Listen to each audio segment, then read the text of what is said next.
Welcome everyone, and happy to have you all here tonight. Before we begin with tonight's agenda, I'd like to let everybody know that this meeting is being held via Zoom webinar. It's being live streamed and it's being video recorded with sound for public broadcast.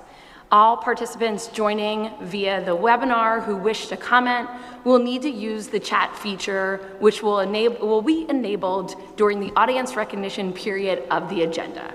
There will be 2 audience recognition periods during tonight. The first will be agenda items only, and then there will be another opportunity at the end of the meeting for non-agenda items. The board believes it's in the best interest of the board, of the district, and of the entire district students as well to hear comments from the district residents and taxpayers. The board tries to be respectful to all individuals making public comment open and available, both in person and online, and does not wish to limit any taxpayer or resident's right to free expression while making their public comment during the public period. If you wish to make a public comment, please sign up with the sign-up sheet with Ms. LaPere, which is right down there. All participants joining via the webinar who wish to make comment will need to use the chat feature, which will be enabled during the audience recognition period. There is a limit to how long you can speak, however, and that is 3 minutes per person. So let's begin tonight's meeting with the official agenda items. So first up is a superintendent's update. Dr. Rinelli. Sorry about that. Thank you very much. I'd like to start my presentation with the final budget presentation for Mr. Orlando. So I'll turn it over to Vic Orlando for a short presentation on the final budget.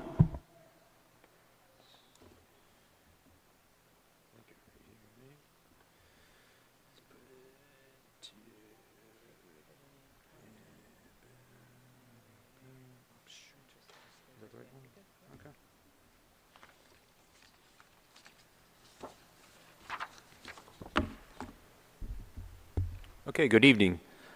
So tonight we have the final 26-27 budget for approval this evening to comply with Act 1 in the Public School Code.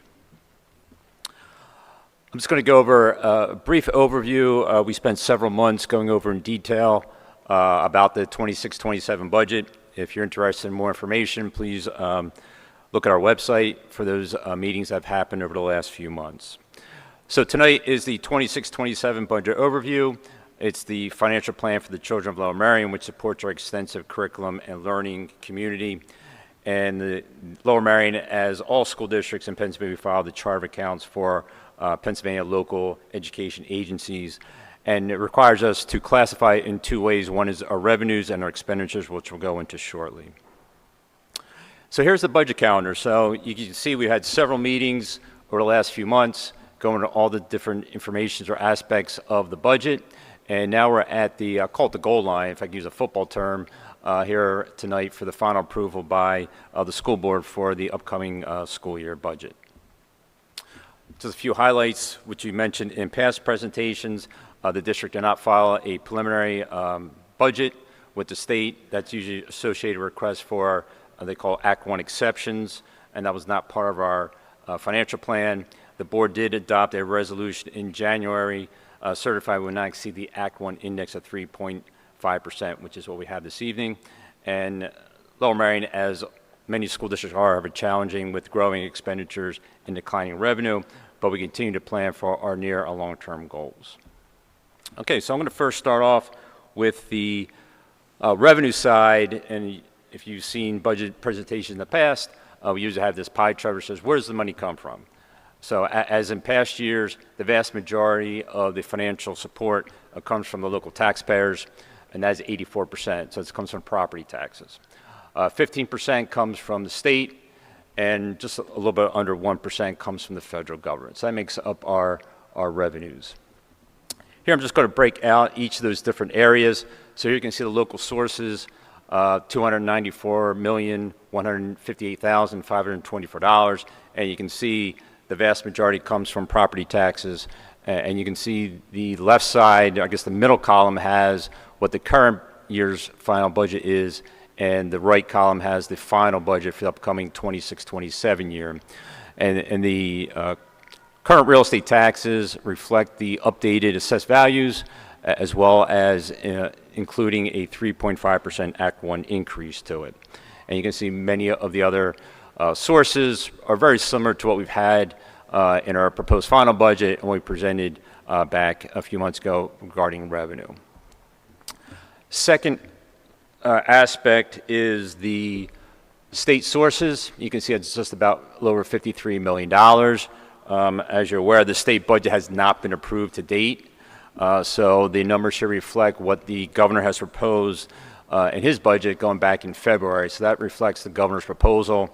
Again, we don't know when the budget will be approved. By law, it's supposed to be June 30th, but as what happened this year, it didn't get approved until November. So I don't know exactly when it's going to approve, but when it does, we will notify the board what the final outcome is. And the federal sources, you can see, are just under $2 million, pretty much flat from last year. And the only difference is the other financing sources. That was from the proceeds from the Oakwell sale, which just happened last week. So there's no $0 this year for that. So when you add those three classifications, it's $349,207,724. The second aspect of the budget is the expense side. So it's broken out by two categories. One is by function and then one is by object. So first, let's talk about the function. So if you look at to the left side of the screen, there's basically four major categories. Instruction, which makes up 58% of the budget. Support services, and you can see the list of what those items are. It's 31%. 2% comes from the 3,000 function, which is our student activities, which would be our student clubs and our student athletics. And community services is our community pool and our crossing guards.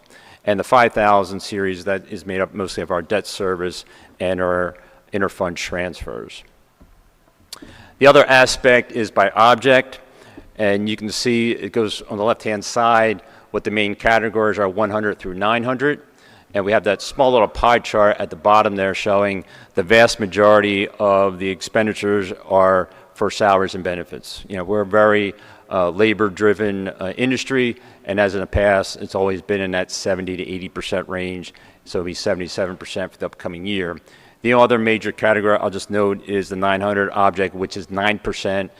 That's our debt service principal as well as our fund transfers.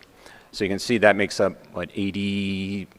So the other 14% of the budget really comes from anything from the 300 to the 800 object. And this chart here is just showing then those different objects and breaking them out by their dollar value. And you can see the top two, 267 million roughly, is what we're talking about, 77%. And you can see the breakout of the 300 through the 900 objects by each category. When you add those categories up, that equals to $349,207,724. And again, if you go back to some of our finance committee meetings, we go into detail what makes up all these numbers in these different categories. So as you can see, the $349,207,724, that's our expenses, is the same number as our revenues. We have a balanced budget. In order to do that, we would propose increasing the millage rate by 3.5%, which is the Act 1 index, to 36.5017. As we talked earlier, in the proposed final budget, on a household of $250,000 roughly, you're looking about $309 increase. So that is the budget in front of you for this evening. I have a couple more slides I want to address. The next one is the motion we have for our capital reserve transfer for the current year 25-26. We have budgeted $5 million, and that's what we are proposing to transfer into the capital reserve in tonight's motion. These items we spoke about at the last Finance Committee meeting, so it's the same slide that we had from before. And then the other slide I want to add for the 25-26, in the budget we had the proceeds from the Oakwell sale of $12.915 million. That is proposed to, let's see here, to be a motion tonight to go into the Capital Projects Fund. That's related to the Black Rock Middle School Capital Project Fund, so that will go back into that category where the proceeds initially came from. And we have different projects under discussion, which we have talked about I guess, last year, and also recently in our Finance Committee, are different roof replacement projects that we have. The Ballot Kinwood has already been approved, so a portion of that will come out of the cap reserve, and the balance will come out of this Oakwell sale. We have 3 other building roof projects, as well playground renovation projects and an Arnold Field project that has been discussed. If you take the aggregate of those items on the screen, their cost is estimated at about $45 million, which far exceeds the $13 million from the proceeds listed here tonight. The other thing I want to just address is in the 26-27 budget, we do have an estimated $5.5 million for a capital reserve transfer, and you can see the items there. We have a chiller, a boiler, additional bus replacements, and some proceeds for one of the roof projects that will equal estimated at $5.5 million. We will next spring look at the final numbers as we get through the fiscal year, and we'll come back with the final numbers and anticipated uses for the board to approve that transfer at next spring. And any questions to the board?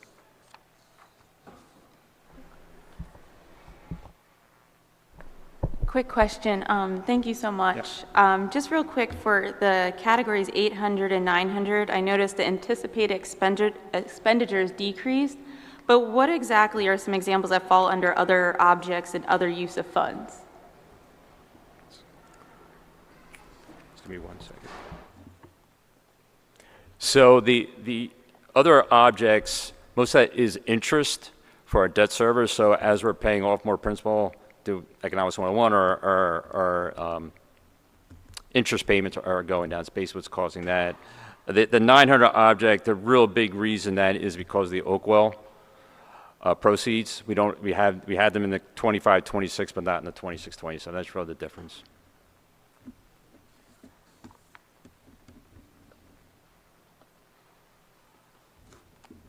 Any other questions? Approximately how much do we pay in debt a year? Close to 30 million. Thank you.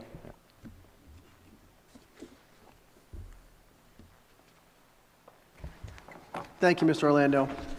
To continue my superintendent's report, June is always an exciting month. The board and I were honored to confer diplomas on more than 700 graduates at the Harriton and Lower Merion graduations, which were held at Villanova University. And this week, our 4th and 8th graders are participating in their promotion ceremonies. Congratulations to all the students and their families as they take the next steps in their educational journeys. We know they will continue to make us proud. Congratulations also to longtime Lower Merion High School girls track and field coach, Sandra Niles Hoops. She was honored at the Penn Relays for her more than 4 decades as a coach and a mentor. And the LM track team had a great showing as well, not only at the Penn Relays, but also at States, where Viola Willen won the state championship with her 14-foot pole vault, and Alex and Nick Mazzio finished 1st and 2nd, respectively, in the 3,200-meter race. Finally, congratulations to the Harriton Science Olympiad team, who finished 5th at Nationals. The team took home 1 gold, 3 silvers, and 1 bronze medal in individual events, and kudos to their coaches who drove across country to meet their students in Los Angeles with all their machines and the displays. Congratulations. Now, for my final portion of the superintendent's report, first I'd like to welcome all the way to the left here at the end of the table, Ruth Novak. She will be taking over as my executive assistant and the board secretary, so please give her a round of applause. Welcome. And it has been, it's my pleasure to offer sincere thanks and congratulations to Denise LaPera, who's sitting next to her, who's given 16 years of dedicated service to our district, serving as the executive assistant to the superintendent's office as well as the board secretary. Requires professionalism, discretion, organization, patience, and everything else that goes with it, and the ability to keep many people and priorities moving in the right direction. It is where this work often happens behind the scene, and she doesn't get any credit at all. Over the past year, I've had the privilege of working closely with you, and I've come to deeply appreciate your steady presence, your knowledge of the district, and your constant support and commitment. Your 16 years in the district represent relationships built, challenges met, traditions supported, and countless contributions that have helped the schools operate. On behalf of the district and me personally, I thank you for your dedication and service. Congratulations on your retirement, and you will be desperately missed.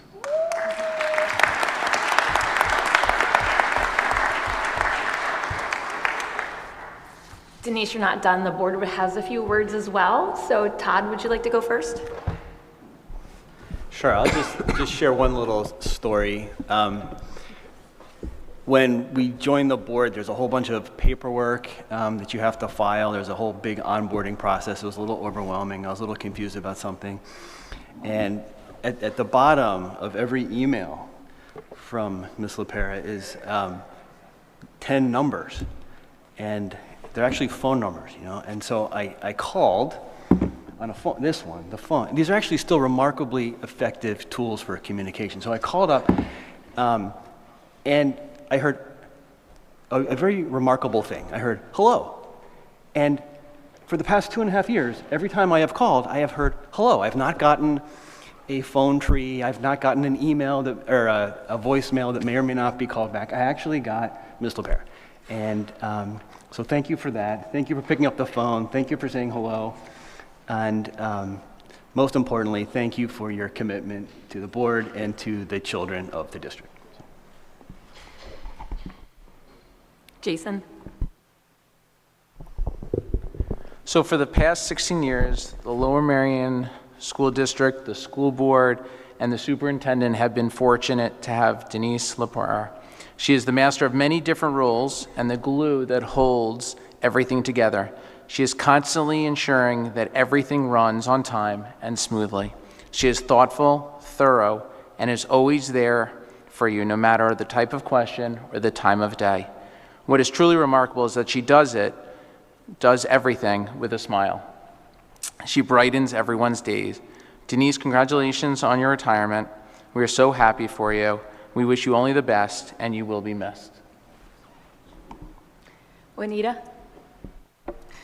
So the last two persons said exactly what I was going to say, but I just want to say as a new member, it was so helpful, and to have someone be there every step of the way, I appreciate that.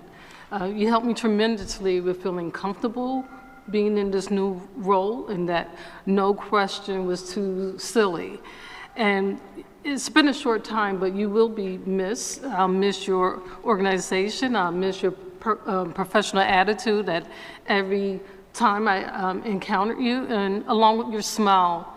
I appreciate your warm, just your warm personality that made me feel welcome every single time I saw you. So with my sincere thank you and gratitude, I appreciate all that you did, Denise, and I wish you well in your travels and in your retirement. Take care. So we as a board wanted to take a little snapshot from every one of us, each of us in like a different year on the board, to let you all know how much we care about someone that we knew didn't want us to do this. And let you know kind of each one of us at a different time and a different experience with Denise to get you to understand what kind of leader it takes to wrangle a group of people on the board. And she has seen so many different versions of the board. And to put her in a spotlight for a minute, because honestly, you know, when you're looking at the board and you're looking at the work of the board, and Denise does so much work for this district, it's not just the work of the board, but this is what we can speak to. We wanted to shine the light on just one view of this district and the people that make this district run. And so, honestly, and maybe you've got a glimpse at it or not, but this group of people, it's not the easiest group to wrangle. And an analogy for us is maybe a group of like wrangling, and I've heard somebody say this, it's like wrangling a group of cats. And actually, let me get that right. The analogy was wrangling a group of wet cats. And that is something that Denise has done really well. She's ensured that with patience, with grace, and with quiet commitment, she has wrangled this group of cats to ensure that we work together in such a way that we are doing the work of the board in a way that gets the work done. And she does it in so many ways. She makes sure that we make sure we get to the meetings on time. She makes sure that the lights are on, that the Zooms work, and quite frankly, that all 9 of us can log on, which quite honestly is amazing that we all have passwords. The amount of times that we're like, hey, Denise, I don't know my password. And there is never a moment that she makes us feel shame for forgetting that password or forgetting that login, or the amount of times that we needed that, you know, that one more time that we didn't have that ability to get on the Wi-Fi. But what makes it so unbelievable is not that we're sitting at this table, it's the people that set the table for us every single day. And that's what makes it work, this institution of a school district. It's all the people that you don't see, that don't get the light shined on them, that don't get the mic in front of them. So Denise, you have done this so well. I don't know how we function as an entire district without the millions of Denises that do it every day. And I want to thank you for the entire school district. I want to thank you for our entire community. I'm going to do a really big thank you for me, because I wouldn't have been able to do what I do without you every single day. For every student, every family, every community better, whose life that you make better every single time that you show up, for the work that you do quietly, consistently, and kindly. We thank you very much. You will be missed, and with so much gratitude, thank you, Denise.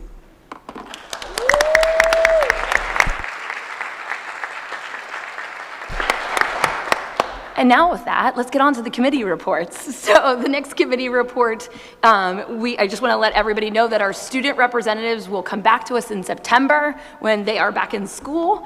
Some of our kids are still in school, but most of them are wrapping up if they have not wrapped up already. But we have June 8th policy committee report, and Anna is zooming in with us from, I don't know where you are, Anna, but I know we can hear you. Right, Anna?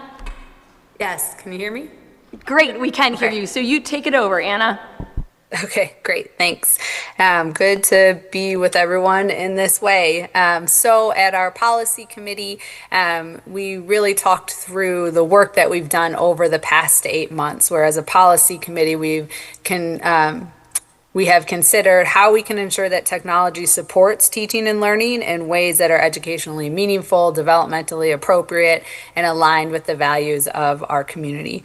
We heard over the last 8 months that family, educators, admin very much share similar concerns and important questions about screen time, student attention, digital citizenship, online safety, and the role technology really should play in classrooms. And so I've spent a lot of time working on the policy to move it from policies that were created with the primary focus on internet access and device management and acceptable use to a policy that is really focused on how we are using technology in relationship to teaching and learning, and as a district, what we want those parameters to be to align to our outcomes for students. And so we kept the policy in first read. There was so many edits that were made over the last month since we met and shared at the board meeting. We met with every single board member to have them review. We met with many parents and families and community members across the spectrum of belief. And we are now proposing a first read of a policy that, unlike traditional technology policies that focus primarily on that device and compliance, the proposed policy really begins with teaching and learning, and it affirms that teachers and relationships remain central to learning, that technology should support, not replace effective instruction, that students need opportunities for reading, writing, discussion, collaboration, inquiry, and hands-on learning, and that technology should be used when it adds educational value. And also that students' needs change as they grow. And so we wanted to establish developmentally appropriate progression. And so with that, what you will see specifically in the new policy are outlined grade by grade expectations for technology, starting with K2 not having technology assigned in the classroom, same with grades 3, 4. In grades 5 and 6, technology will shift to not going home, but families having the opportunity to take technology home if they like. And then 7th, 8th, and 9th through 12th continuing to have expanded use of technology as makes sense for being developmentally appropriate. Another Another key point that I want to just name that's been asked for by many community members is around cell phones. And so moving from our procedure of off and away and codifying that in policy. And so specifically in this policy, we will move to a bell-to-bell ban on cell phones. And in 9 through 12, we will have cell phones be off and away for this upcoming year and continue to have students place phones away upon entry to classrooms, and the district will move to a full bell-to-bell ban for 9 through 12 in the 27-28 school year, regardless of legislation that is passed. The proposed legislation from the state is headed that way for a full ban. Even if for some reason that was not passed, the district will still move in that direction per this policy. What this also means is that tonight the board will be voting on repealing policies 134 and 137, which are really outdated and do not apply to how we want to use technology moving forward. And within that, we will be asking the board to follow what is put in the policy that we have drafted in first read, knowing we will continue to work on this and have it in place for the school year and continue evaluating implementation and seeking community feedback. The last thing I want to name is during the policy committee, many of the comments that we received and focuses that we received were questions about security and privacy. And so we will also be making a motion to the board to separate security and privacy out of this tech policy. We have looked into this and can keep both policies in first read, but we recognize that while we are protected and following best practice as a district, we would like to further dig into and strengthen the security and privacy portion of the policy. And so in taking this approach, if we need more time past August in a second read, we'll be able to do that with not having to slow down or not move forward the proposed technology policy for the upcoming year, assuming that we continue to get it to a place in a second read that the board feels good about moving forward. Separate from the tech policy, we did review motorized scooters. I might have said that wrong. Dr. Ranelli, you can correct me, that those are not electric scooters. I'm sorry, not motorized. Electric scooters, that those are not permitted on school property. And so that was also approved and reviewed in the AR. So thank you so much. Thank you very much. And now for an update from Abby Rubin on the facilities meeting. Thank you. We met this past Thursday, June 11th, not July 11th, at 9 a.m. on Zoom. My computer's not up, it's been not cooperating lately, so it may take me a minute to jog my memory, but we discussed, bear with me, it's coming, okay. We discussed list of bills, the purchasing report, district contracts, and there are quite a few things happening over the summer in terms of facilities, upgrades and updates. Of note, the HVAC, the air conditioning in Gladwin Elementary will be, it's going to be somewhat of a process to install. There's no AC there, but there will be, which is great. We were able to move forward with pools management. We still are continuing with White Marsh Boat Club for Lower Merion crew team. Mainline school night is also, we've continued the agreement. So we are continuing with these organizations and with these contracts that we've had. We also, bear with me, thank you. We also will be moving to Naviance for this next year to support the transition to SCORE for, correct me if I'm wrong, for 9 through 12th for next year, and then SCORE will take over from 11th on. Is that correct? Okay, great. And because that was a discussion last. I can just fix that. So Naviance is just the 12th graders. So the rising 11th to 12th graders will use Naviance for this last year, transition year, correct? Yeah. So it's just the kids that are already going into 12th grade will use Naviance for this last year. And then SCORE is picking up all the other kids. It's just for the kids that are going into the final year. Okay, so SCORE will be picking up 9th through 11th, yeah. Okay. It's just the hangout year, Okay. the last final year.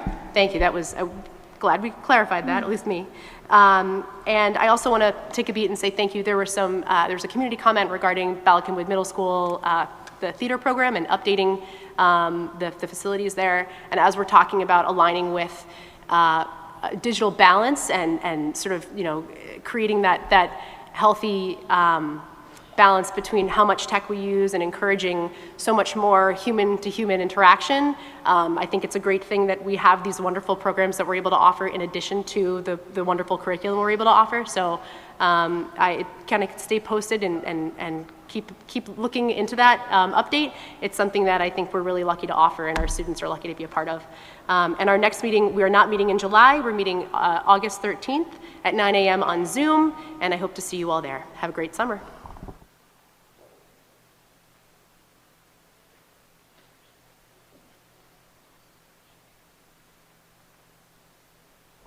Sorry about that. I lost it. Okay, what is going on next? So now it is the audience recognition portion of the meeting. At this time, we will hear public comment on agenda items only, so that the chat feature will open. So please be sure to begin in the chat feature or at the podium with your full name and where you reside in the district. General area in the district is fine. You don't have to give your exact address. In order for your comment to be read, when you share at the podium, there will be a 3-minute time limit for each comment. If you have not already signed up for public comment, please do so with Ms. LaPere. This will be your last night to do it with Ms. LaPere. Do we have any in-person comments this evening? I'm guessing yes. Yes, we do. I'll start with the students. I have, I think it's Aviana Amini, then Aniston Amini, then Sasha Weiner, and then Jacqueline. There are students. Just for everybody who's new here, we like to do students first.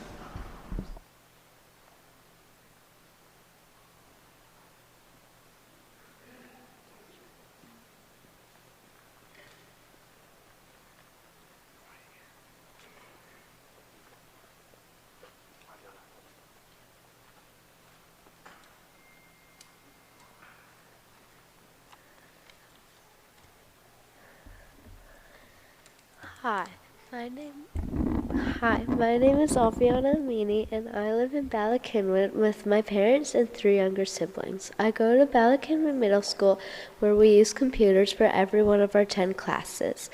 When using computers every day, I notice that some kids play games or do things they aren't supposed to do. In the beginning of the school year, kids made websites with games or sometimes movies or even YouTube links. Eventually, our principal would find these websites and block them. One of the times they found out who was making them, and he got suspended for 3 days. The worst part of these websites is that there is a panic button, so if a teacher's coming, the person just presses it, and they are on the home screen of Google. The point is, behind teachers' backs, kids are not doing the right thing. I want to ask you a question. Who's a better teacher, the computer or a real teacher? My answer is a real teacher. They make learning easier to understand. Sometimes our teachers have special ways to help us in our units. My teacher always has something fun for us to do in class, screen-free. Yes, students need to know how to type and use a computer, but do we need it to be addicted to? You've had many people share the same message with you, so please listen. Thank you.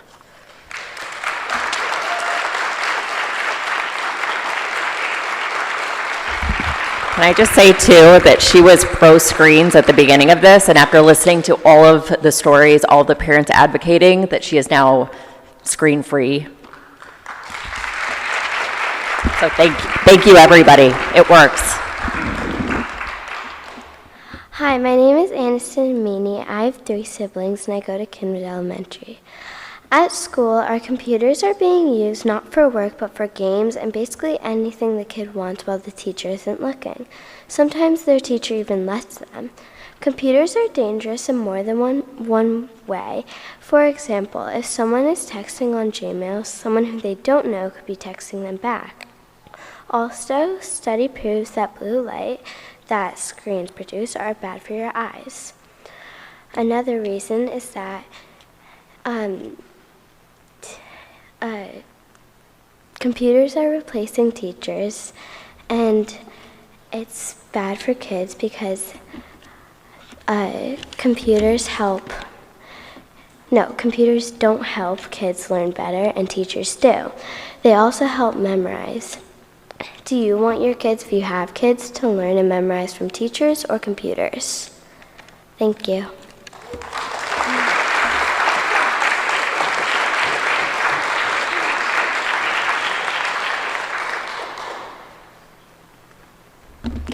My name is Sasha, and I'm in 6th grade and live in Wynwood. I urge the board to not repeal our option to opt out. Today, the UK bans social media for 16 and under. I hope we do that as well.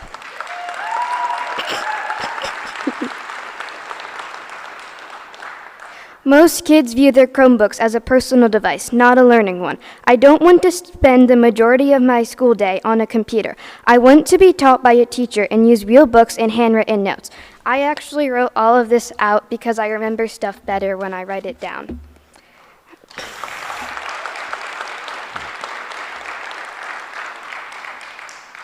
Even when you block game sites, kids find new ones or ways to get around it.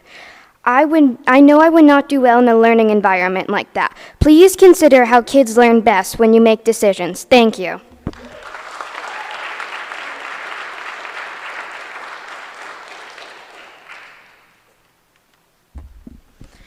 My name is Jacqueline, and I'm a 6th grader. I think computers have a place, but not in school. I mean, the United States have banned social media for kids under 13, but yet there's still 7-year-olds on TikTok. Now imagine what those 7-year-olds will do when they have the power of a computer at school and at home. I mean, like, when I get grounded, I don't have, like, my computer, any devices at all, not even TV, but with a school computer, I could do basically any of the things I want to do and more. And computers are replacing teachers. Teachers aren't replacing computers. And I think it should be the other way around because it's not helpful. If all these people in this room right now are fighting back for the computers because we don't want them, and there's students saying they're not helpful, why don't you have the teachers teaching?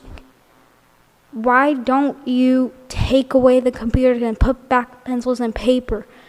I have headaches from all the time I use on my computer, and it's really just making me worse. Because math is a great subject to learn, especially for most of the jobs you can have in this world, but with the computer, I can just search up the answers on AI, and how am I supposed to learn how to use a computer responsibly if you guys aren't teaching us how to? You guys expect us to know what we're supposed to do before you even tell us. And most of the times the kids at school have their AirPods and listening to music, so they're not even listening to the directions. And I understand that that can be helpful for some kids, but other kids, it's just worse because you don't know what they're doing on their computers. So maybe you should actually either put more restrictions or more apps and take away Google Chrome, or just take away the computers entirely. Thank you.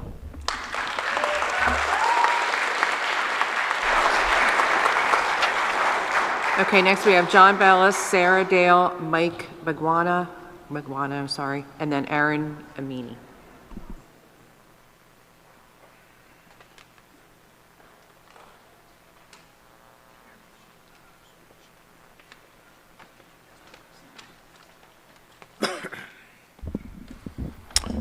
Good evening, John Bellis, Wynwood. I have 3 quick stories for you. At a previous meeting, I told you about my 3rd grader who lost his Chromebook privileges for a month this year due to messing around with another student's profile page. When I spoke with his teacher, whom we love, by the way, in February about his struggles with math, I was told that my son's data shows he spent less than an hour total logged into iReady between November and February. The teacher's point was that the computer was not to blame for my son's math struggles, and I was assured that his missing the computer for a few months was not standing in the way of his lessons. This jives with the line we've heard from the board that only about 10% of the iReady curriculum is online. But it begs the question, if my son can do without a Chromebook for months, and if only 10% of the curriculum is spent online at most, then why does the board keep saying you cannot separate the device from the curriculum? A possible answer occurred to me. Maybe, in addition to the $900,000 we paid for the software, there's also a contractual obligation that students must spend X hours per week using the online platform so that the company can collect their data. Am I right? If so, we need transparency about it. If not, we need to explain to these folks why the insistence that the devices cannot be separated from the curriculum.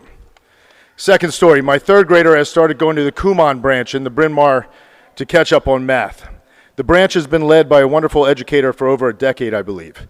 The National Kumon Corporation offers a virtual tablet-based option for families that can't attend in person. I asked the teacher about using it over the summer vacation when we travel, and he would not allow it, saying simply, it does not work, it just distracts the kids to be on a tablet. At Kumon, they do everything on paper worksheets. I asked the teacher if he had kids in the school district. He told me he sends his kids to the Haverford private school. Why? You guessed it, because they don't use EdTech there. Last story, my 16-year-old daughter lives with her mother in Maryland.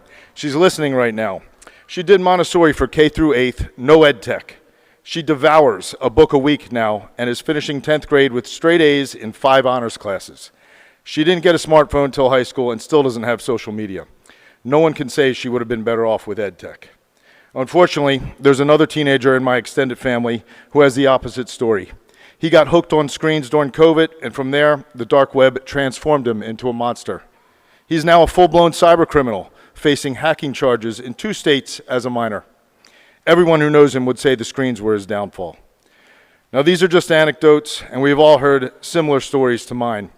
The question is, how many stories have you heard that go in the other direction? Thank you.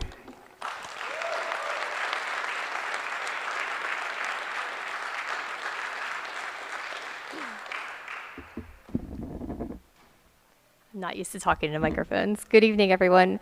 My name is Sarah Dale, and I reside in Marion Station. My daughter is a 2nd grader at Marion Elementary, and I am a former educator. I taught with an education company based in Philadelphia called Teach for 6 years.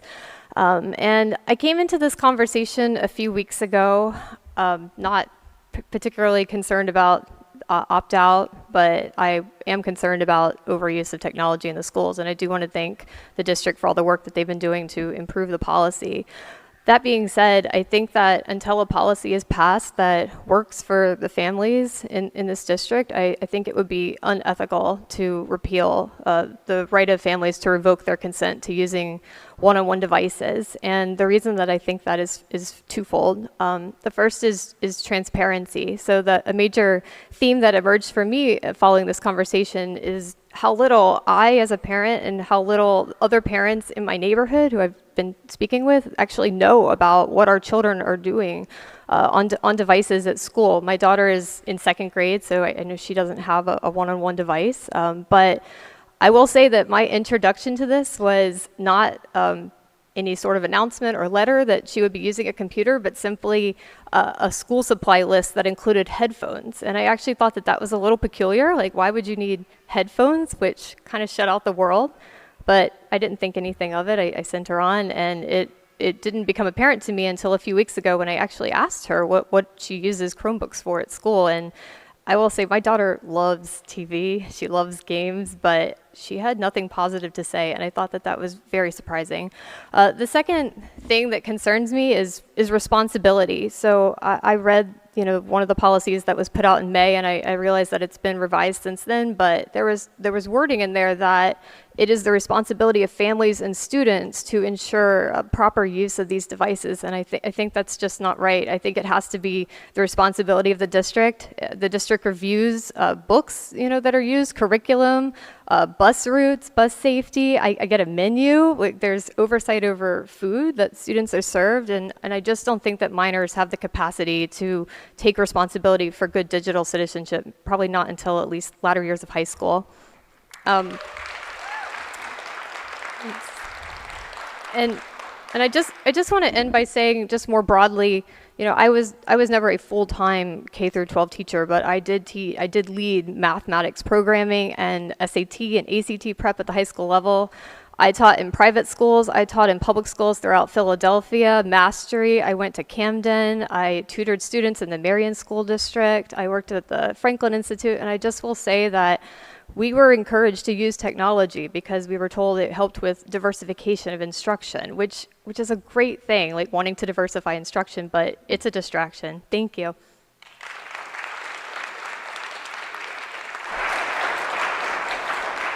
Okay, after Mike and Aaron, we have Michael Amini, and then Eleanor Stanford and Joaquim Amazarami. Hi, my name's Mike Bagnano. I'm a resident of Marion Station. I have 3 children at Marion Elementary, and we love Marion Elementary, but I'm speaking on the devices today. I'm a professor of economics in Philadelphia, and we're witnessing increasingly weak cohorts of high school graduates reaching the college level. Only 33% of high school seniors are ready for college level math. Only 37% are ready for college level reading. We're directing more and more students to remedial courses when they arrive in college, which causes their time to graduation to be delayed.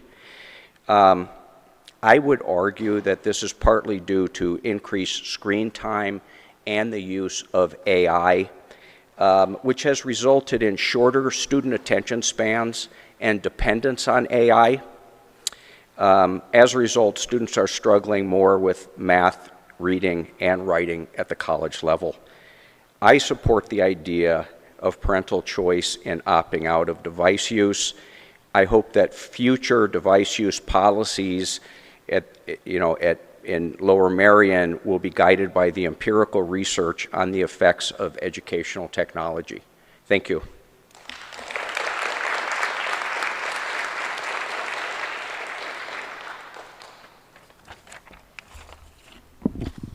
Erin Amini, Bala Kenwood. In previous discussions, I mentioned I'm a pediatrician and mother to 4 Lower Marion kids, and have pointed out that real life can't live up to the dopamine hits of colorful, quick frame screens in any form. That tech companies know how to earn our lifelong business with manipulation, and how child development is occurring in every age we're discussing, K through 12 with no exceptions. I want to also point out that with all this being said, I also deeply value technology and the role it plays in our lives. There are the obvious advances that affect us every day, like being more mobile in the world, opening lines of communication internationally, et cetera, et cetera. But even more than the obvious, just as a small example, following a dialogue with the kids on how a vine in our yard knows how to climb a tree, I appreciate that I can quickly pull up a time-lapse video showing how vines circle in the air until they reach something to grab onto, so they can see it happen in real life, but in a much shorter time span. We have an incredible knowledge base accessible to us that we've never had before of shared research, experience, and ideas. But I guess in response to the kids' inquiry for my example, which of the following seems most appropriate to you for any age of child? A, pull up the video I want to show, knowing which content would be appropriate and which I should filter out. Or B, ask the kids to search the content, knowing they will inevitably see other related or maybe even unrelated and possibly inappropriate topics on the screen, likely get distracted, maybe see something they didn't understand or know how to process, and hope for the best. In A, we can quickly learn something valuable and continue our discussion, make more observations, and explore more ideas. And in B, I've now handed the kids a screen, and with the device in their own hands, our discussion is interrupted. We lose our thought process. They may pull up several different videos to achieve the task. Now YouTube has shown them, and this is a real example, I did this myself, bright and beautiful thumbnails next to the vine growing with videos linking to the live jelly cam in Monterey Bay, Snoopy's summer poolside chilling vibes, etc. And when I asked for the screen back to continue our discourse, I met with resistance because they need just one more video, which equals just one more dopamine hit. One shows intentional use of screens in education, the other clearly shows reckless use. And when we put it this way, it's easier to see that one-to-one devices are not educational. They are a distraction and unsafe in the hands of our underdeveloped kids. I do also want to point out that there's nothing on a shared screen that scares me within our classrooms. If kids see inappropriate content in this forum, the teacher knows immediately and can quickly switch gears and have a poignant discussion of what they saw, how it can affect them, and notify the parents to continue discussion at home. It's not the injustices of the world that I'm fearful of. It's experiences harvested in silence and isolation without any adult guidance. And to reiterate, I trust our teachers and the other adults in the room to have these conversations, but I don't trust the unfettered access to content. So let me repeat, there is nothing on a shared screen that scares me within our schools, which is why I believe that policies 134 and 137 should remain in place until we can find a common ground that feels fair for all involved. Thank you.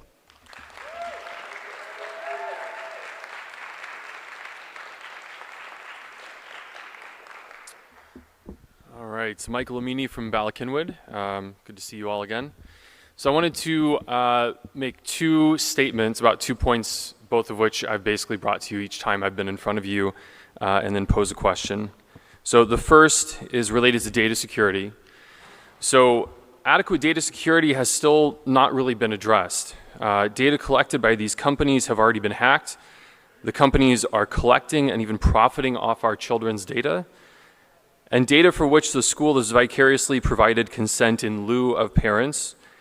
Again, it's the only place in our lives outside of incapacity where somebody else has given consent for us.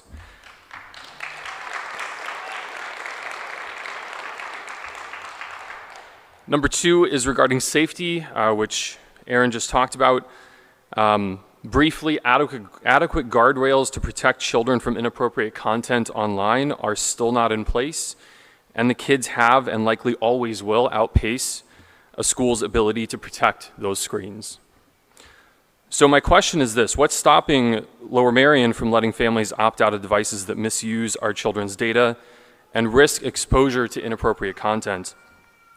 Is it because of contractual obligations which have already been proposed or questioned about?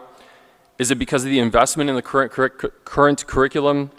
Is it because of the difficulty in making such a large-scale change?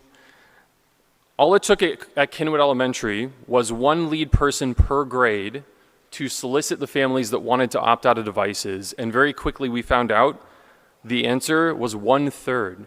1/3 of our school wanted to opt out, right? So I think that should really get your attention on what we want, not just in rhetoric, but actual data.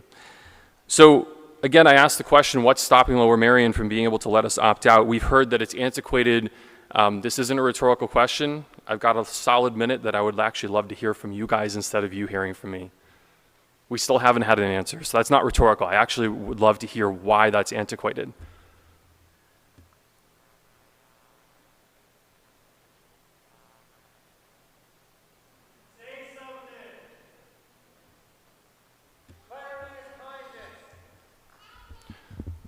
So this isn't performative. Like really, we've heard that it's antiquated. We've heard that we're going to repeal this policy, but like we still don't. I don't have an inkling why that it would be antiquated. I don't have an inkling why that would be the case. So if anybody wants to enlighten us, not just for me, but for all of us, I think we would appreciate that.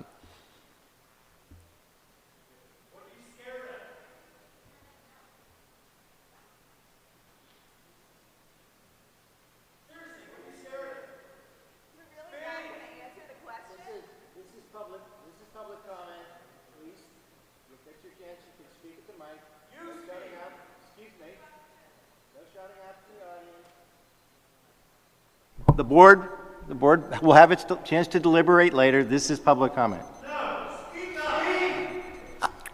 So we do really actually want to hear. So just keep that in mind. We just want an explanation because I don't really have a good understanding of why. Thank you. Unless you want the meeting to be recessed, please stop yelling from the audience.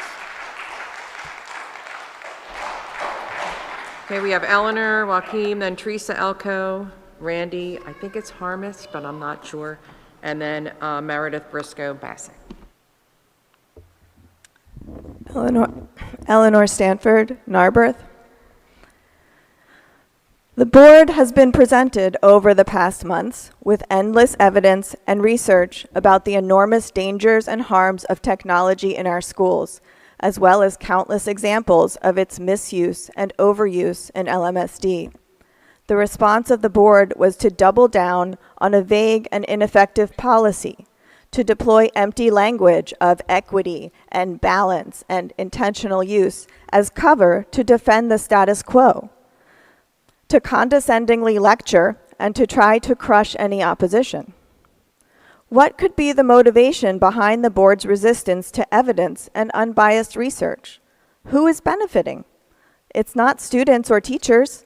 I have no evidence that anyone is directly profiting financially from the EdTech bloat of the budget, aside from the swag that Jen Goldberg proudly displays on her Instagram page that may or may not be district affiliated. If there were direct payoffs or dirty money exchanging hands, at least it would make sense.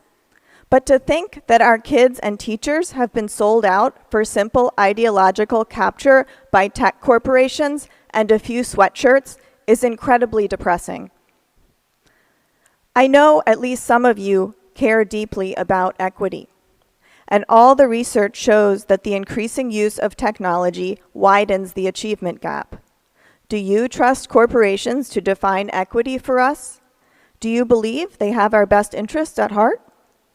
According to this draft of the policy, the district will maintain filtering to the greatest extent reasonably possible, which, as we've seen, is quite a low bar. On top of that, while holding yourselves to no enforceable standards, the district is removing parents' one safety measure, the opt-out. Since you're choosing to disregard the enormous harms we're opening our children to, the district must surely be concerned that it's opening itself to enormous liability. The answer should be to leave Policy 137 in place and to work with parents and experts in good faith to write policy that protects our kids. But no, your answer is to spend taxpayer money on more software that tech corporations have marketed to embed us deeper in a surveillance state, and more lawyers to build up a higher wall around you so you can sit there barely pretending to listen to the community.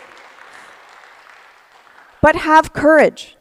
You can still do the right thing. When you're on the same side as the bullies and big tech, you know you're on the wrong side.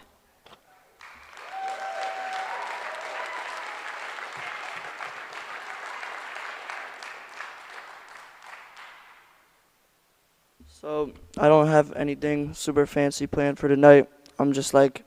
You need to state your name. I'm Joaquin Imazumi. I'm just like so tired of coming and spilling my guts, my horrific experiences, just to be met with some of this. That's really important, the note-taking, I get it, but like it's time to actually see this because it is like stuff I actually lived through. It's not just about me, it's like my whole generation. You know, people can say these horrific experiences, but like they're real, they happen.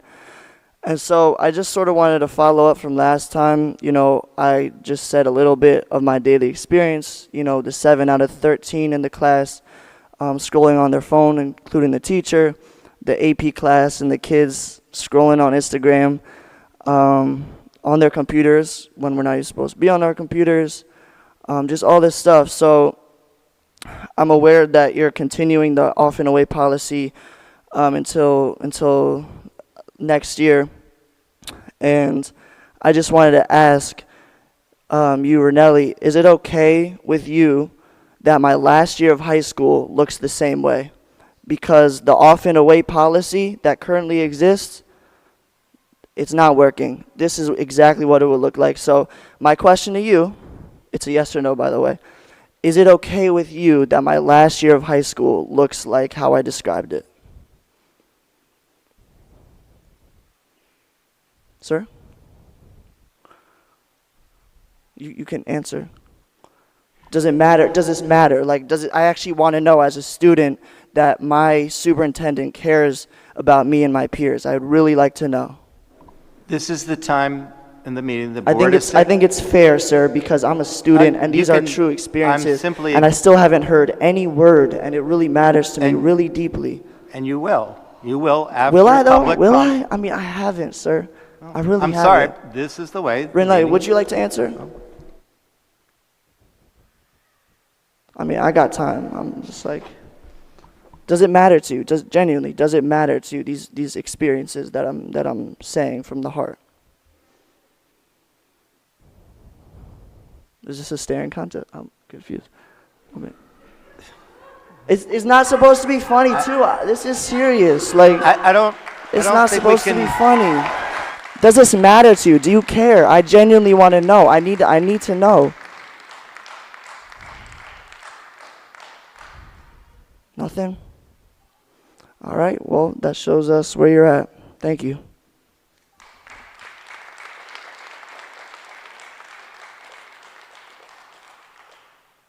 Next, we have Teresa, then Randy, then Meredith, and then Yair Lev, and Ruth Jenkins. Hi, everybody. I'm Teresa Elko from Wynwood. I'm a Penn Wyn parent. I'd like to voice my continued opposition to eliminating opt-out before a new and viable tech policy is in place. A good policy takes time. It is not good policy to remove a regulation that protects the safety of children and the rights of families before an improved policy has been figured out. Doing so erodes the community's trust in the elected officials and administrators who are supposed to prioritize the best interests of the children of the community.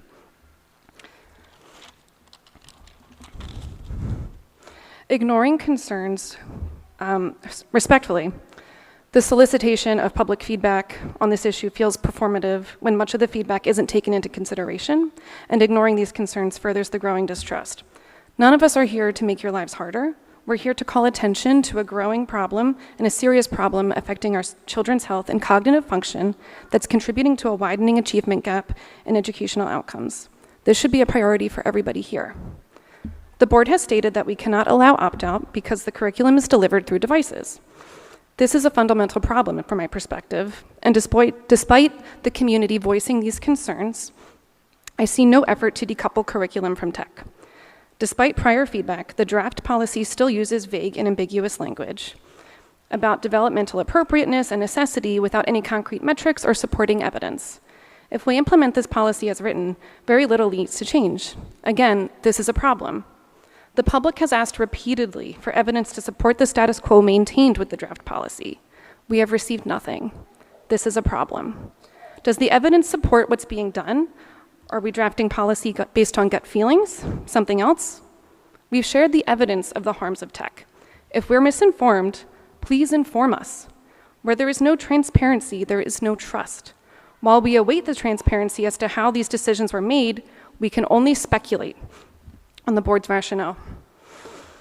In the meantime, our taxpayer dollars continue to finance student exposure to harmful content, declining attention spans, worsening physical and emotional health, dropping cognitive performance, and disproportionately affecting the most vulnerable students.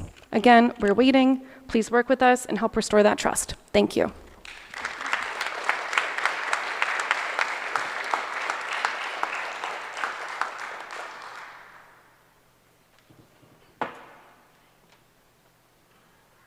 Hi, Randy Harris, Bala-Cynwyd. Can I close this, or is it? I cannot close it. Okay, never mind. Okay. I have 2 kids in the district, and I'm a teacher outside of the district.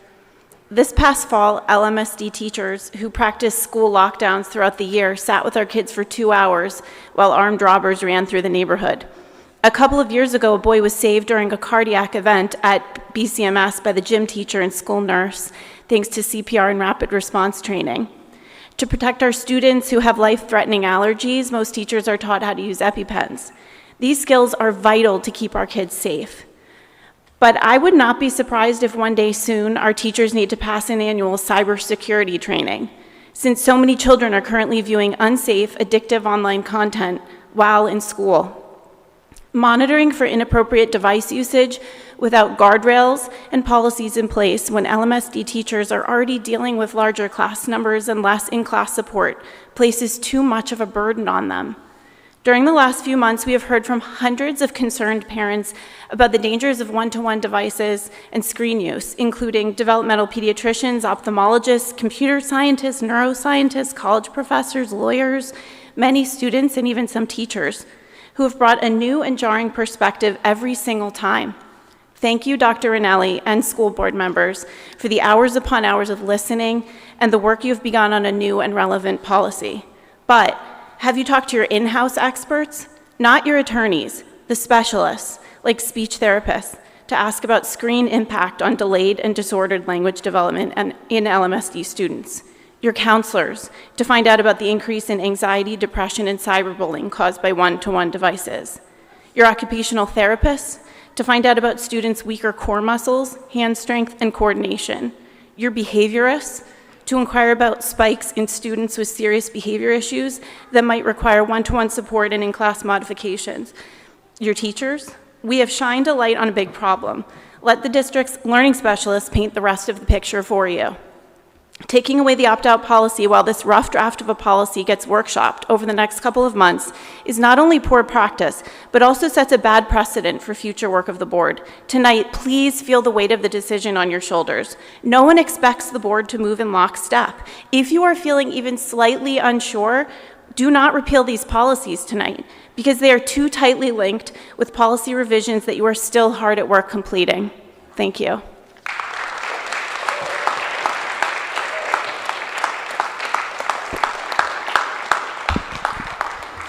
I'm Dr. Meredith Briscoe from Marion Station. I have a second grader and kindergarten twins, primum non nocere. I have some bad news. Your children have all been diagnosed with cardiac tamponade, which is when fluid forms in the sac around the heart, impacting the heart's ability to fill and pump blood to the rest of the body. It is serious. It is life-threatening, but thankfully you live in the catchment area of Lower Merion Hospital and have brought them here for care. We have recently contracted with Cardiac Curriculum Associates, and they have a treatment for tamponade whereby we inject an implant into the heart that absorbs the fluid. Do we have any data that that works? Well, not exactly, but the company's done its own trial and published in its own journal. Is it safe? Well, actually, more and more data seem to suggest otherwise, possibly related to the small implants themselves, so we're working on improving the procedure. What is the alternative? Well, we used to use a needle to draw fluid off the heart and insert a drain into the pericardium, and this was the standard of care for almost 200 years, but you see, we already contracted with the company, and we must guarantee a certain number of procedures. Unfortunately, we don't have any tubing or kits anymore because we bought the implants. What's that? You don't give your consent to use the implants? Well, as it turns out, here at Lower Merion Hospital, we don't need your consent to place your children at risk to the harms of this procedure. In fact, your children are already being prepped for implant placement. I can see that you are frustrated, and you are welcome to head down to the hospital auditorium and voice your objections to the long table of hospital administrators. And I see you are very upset, but if it doesn't turn out well, you actually can't sue me, because see here in our policy, it's actually your child's fault if there's a complication with the procedure. Don't fret. We are very confident in our ability to make some changes to this procedure in response to prior feedback. We are so confident, in fact, that we will now remove the defibrillators and cardiac life support that are present during safe implantation, and I will be back to update you. You are so lucky you came to Lower Merion Hospital.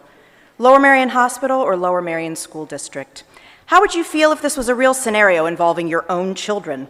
You would feel like every parent or family member who stood before you begging you to do away with educational technology apps and the delivery mechanism of education. And while improvements are being made, you stand ready to remove the proverbial defibrillators from the room. Policy 137 and 134, a parent's right to opt out of one-to-one educational technology to do what is best for their children in a scenario that is life or death for their development and learning, as pericardial tamponade is to their health and survival. Thankfully, in medicine, we start with primum non nocere. First, do no harm. And we are bound by the importance of consent, guidelines, and shared decision-making. At the very least, we expect our schools to do the same. Primum non nocere. Educational technology cannot even claim that, and the data do not support that, so what is LMSD waiting for? And why, if the manner of educational delivery is critically ill, would you remove life support from the room? If one of you were unfortunate enough to fall to the ground from a cardiac event, I would do my absolute best to the ends of the earth to save you. I just hope there's a defibrillator on the wall.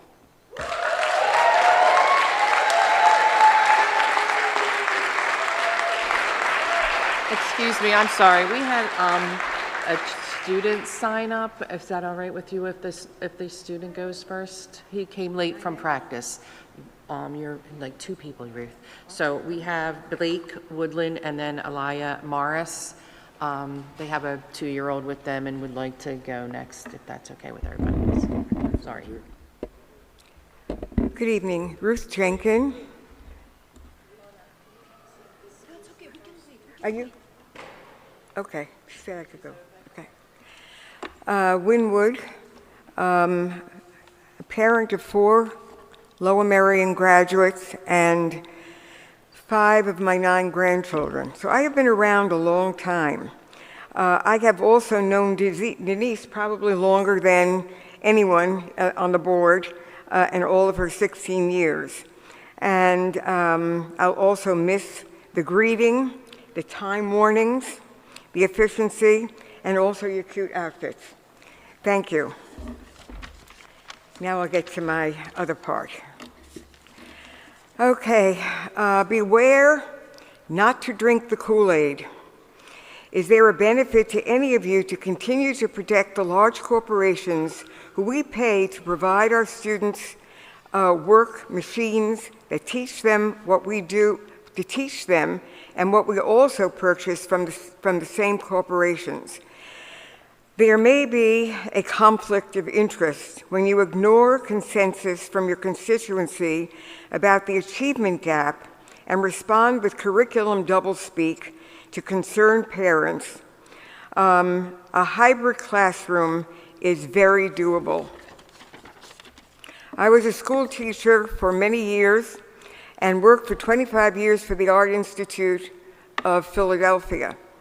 Parents everywhere are limiting screen time for their children and demanding the schools be more human interest driven. Seminar groups, debates, playtime, and messy projects. They can learn from machines that correct their mistakes, but take away their curiosity to find solutions on their own or with a partner. And as a teacher, I can help a student memorize a formula. It doesn't teach them to debate the ethics with another student.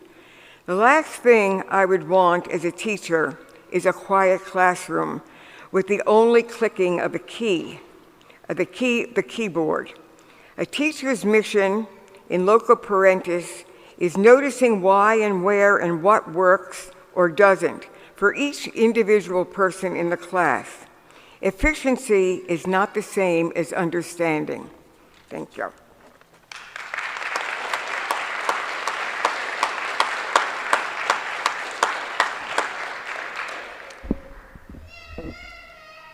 Okay, that's my little one, I apologize. Hello, my name is Aliyah Morris. I live in Winwood, and there were a lot of powerful speeches in here, but I'm here to speak as well. At home, parents do everything they can to limit digital exposure for their children. Yet at school, children are forced to use technology. It has been voiced loud and clear by the community of parents and their children that digital learning is not something what we want nor need. Multiple studies have been cited about the danger and negative effects of the technology on the developing children's brain. There is only a short window when children can learn essential skills. Those skills cannot be taught by a computer. I still remember my elementary teacher's voice and the exact phrases they used. What will our boys and girls remember? The emoji? Digital exposure at school has gone too far. One-on-one devices have no place in elementary school, period. I'll give you an example.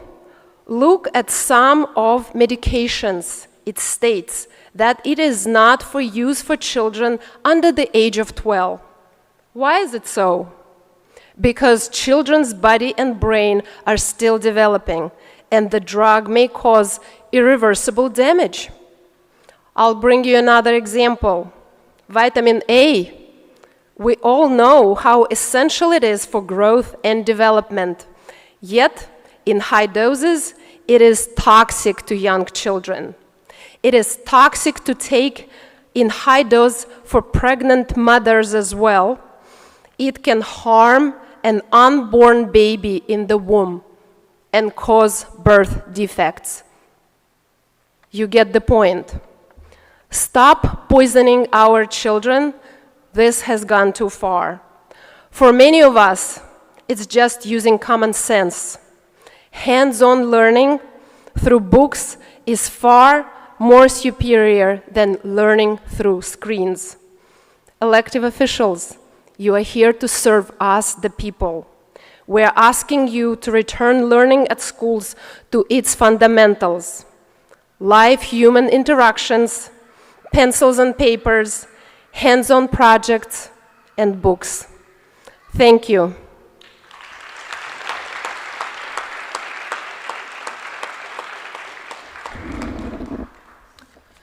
Hello, my name is Blake Woodland. I am a 5th grader at Welsh Valley Middle School. It has come to my attention that while computers are becoming more developed and can operate more commands, they are also becoming more of a distraction in the classroom. If a teacher says, "Work on your computer quietly when you're finished," the smartest of students, the nicest of kids, and the ones who will always do us head will still go on the computers and play a video game. The temptation is just too much for anyone to handle, even me and you, and this is a bad thing. According to the Public Medication Central, also known as the PMC, screen time for youth development has a larger number of downsides than upsides, and you know this as well. Those of you that have kids, I guarantee you've told them at least once, "Get off the screen," or "Put down the iPad." This means you know that more screen time is bad for youth, yet you still do it to every kid in the Lower Marion area. Why? Also, as a 5th grader with lots of techie friends, if a conversation comes up about computers, it's mostly going to be about a new gaming website, a new URL, a new way to get around an restriction, etc. So if I asked any 3 combined friends, I guarantee you I will have more ways to get around restrictions than there are restrictions themselves. If you believe that iPads, Chromebooks, and MacBooks are a better option for learning than pen and paper, for one, it isn't and will never be, and for two, if you force a computer into a kid's face without their consent, at least boil it down so all that the kids can do is learn and not learn how to get around restrictions. Teachers always tell students, think of the bigger picture, think outside the box, but in reality, that's what they should be telling you guys. If you don't want us going on YouTube, what are they going to do? Block YouTube? Yes, this will work, but only for someone that will see it and say, uh-oh, looks like it'll block, and give up. Most people aren't like that. Eventually you realize if you put the YouTube link in Clipwise or find a proxy or any other of the many ways to get around it, you still can watch the video. This is what I mean when I say you should think outside the box. Maybe how else could kids get onto the platform? I don't think you guys realize the amount of harm you are putting on us students because you never had to go through this as kids. I have a quote from Spider-Man here. With great power becomes great responsibility. So far, the district has failed on the responsibility part. Learning through devices is very shallow. You can't possibly get into any depth on a device. Read a passage, just scroll down. Write an essay, click a few buttons, or you can use ChatGPT. While staring at a screen for many hours a day doesn't just affect physical health, but also academic performance. According to the Harrisburg University of Science and Technology, more than 5 hours of screen time a day, which is about the same as a normal school day, reduces GPA by about 17%. Yet you still say computers are a better way for learning. Also, students in elementary school should not have access to computers or any device at all. Lower GPA, negative health effects, and has been turning school from a place to learn to a place to work, almost like a factory. At this point, it shouldn't even be called screen ed, it should be called unnecessary time on screens. I'm not saying computers shouldn't be used at all in school, I just think from the experience I've had, we should turn the amount of time on computers from an 100% to a 10%. As we say, computers and AI are the future. So learning about it is necessary, but learning through it is something that isn't just uncomfortable and unnecessary, but something that is pure cruelty, full of negative effects. To wrap up my discussion, devices should be used in the following ways. Elementary school, none. Middle school, none. High school, none.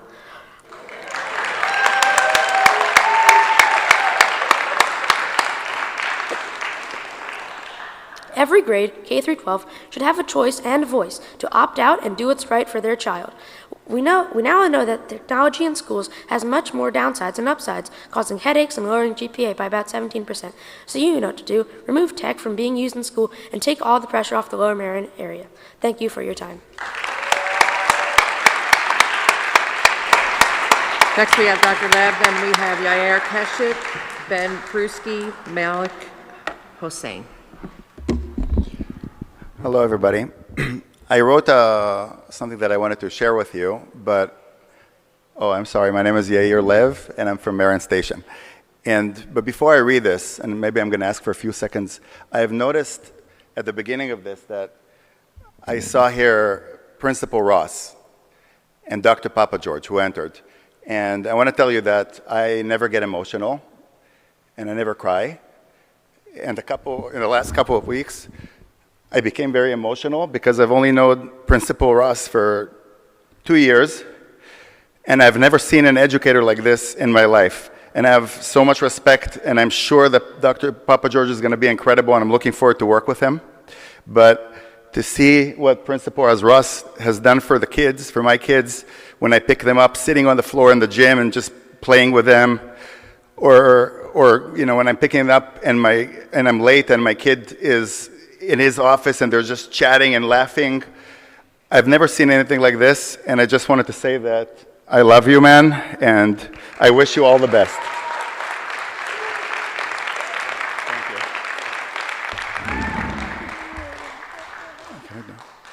Okay. Okay, dear board, so you have heard many in the board meetings and private meetings and emails, in petitions, why hundreds of parents believe their children should use intentional technology to learn about computers, technology, digital world, but not to study core curriculum subjects such as math, reading, science, etc., and certainly not on personal devices such as one-to-one devices. And because of this, so many hundreds of families want the right to opt out, and they are not crazy. They really are not crazy. You and no one else in the nation or the world have shown any evidence that this technology is superior for education to human-based, teacher-based education.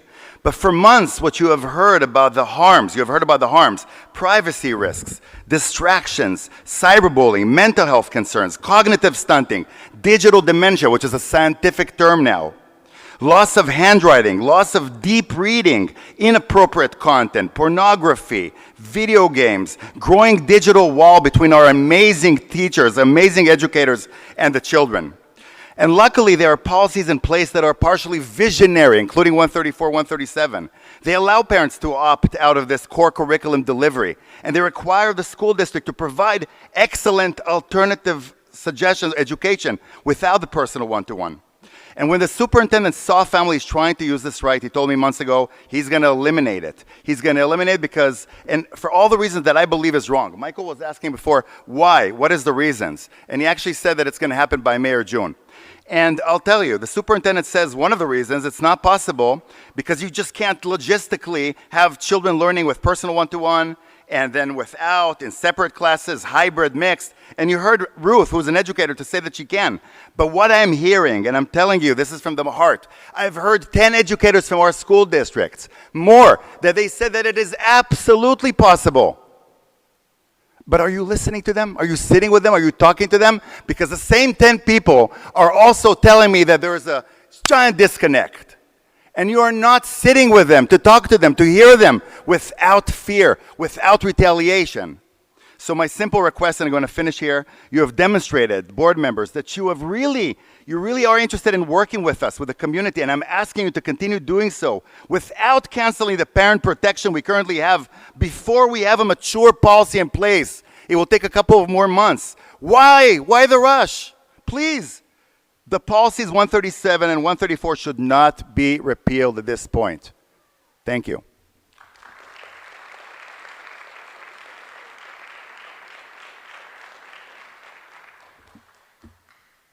Hello, Malik Hossein from Linwood. This is my youngest. He's not going to start kindergarten yet, but my other one will. So I want to talk about trust and responsibility. These are not the same thing. As parents and educators, we are responsible for our kids, regardless of if they trust us, as some, I'm sure, parents of teenagers will attest. All of us make mistakes, and those mistakes erode trust. So how do we maintain trust? We maintain trust by admitting when we are wrong and by not disclaiming responsibility. And this is hard. Let me give you an example of a mistake I've made as a parent, and this guy can attest. When my kids were babies, They'd wake up at all hours crying for milk, and I'd wake up groggily, go to the fridge, pour some milk, give it to them. And there were times when they said, "This milk is yucky." So what did I do? Well, I checked the expiration date, the date was fine. I told them the milk was fine, please just go, drink it, go back to sleep. And they still said it was yucky. So what were my options? Well, I just wanted to go back to sleep, so I could have just dug in my heels. The cup was freshly washed, milk was not expired, all signs suggested the milk was fine. Do you know what I did? I trusted that my kid was not trying to make my life miserable and was trying to tell me something. So I tasted the milk, and it was yucky and expired. My kid was right, and I apologize profusely for making them drink yucky milk. I feel like we're in a similar situation. The board has given students and parents devices that look fine, and you're hearing from students and parents that the devices are not wholesome or nutritious and taste yucky. And the board has checked the marketing materials and everything should be fine, but the people still say it's yucky. Maybe it's time to trust that we're not trying to make your life difficult. I'm almost done. And the milk is actually yucky. Maybe you should just check it before you keep telling us to drink it and disclaim any liability. So please keep the option to opt out. Thank you. I am done.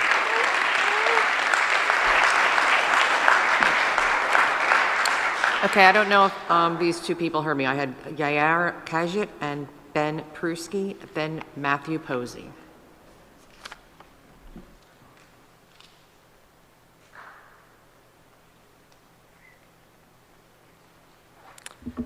Yair Keshet. I'm Yair too. I live in Gladwin. So I didn't have a whole lot prepared, but I wanted to just do a little bit of I guess, remembering of a couple things that were said in the last meeting and how they struck me. One thing, and this being like the policy meeting, one thing was, this feels, and I won't name names, but somebody was like, "Oh, this feels like micromanaging. This feels like micromanagement," and I was just flabbergasted by that. Like, that is exactly what we should be doing. We should be managing the policy. We should be thinking about what the policy says. It should get very granular, and we should try to understand what it is that we're trying to accomplish here. And it was just bizarre, honestly, to say, well, let's not micromanage the policy. We just heard we have a $330 million budget. Can't we give it some thought, how we're treating technology? Seems obvious. Another thing that was said in that meeting towards the end, it was another individual, and I think all of you, honestly, you have your heart in the right place. You're here, you're doing it as a volunteer. And honestly, like, I'm very, very appreciative of the work that you do. So take the time to do it right.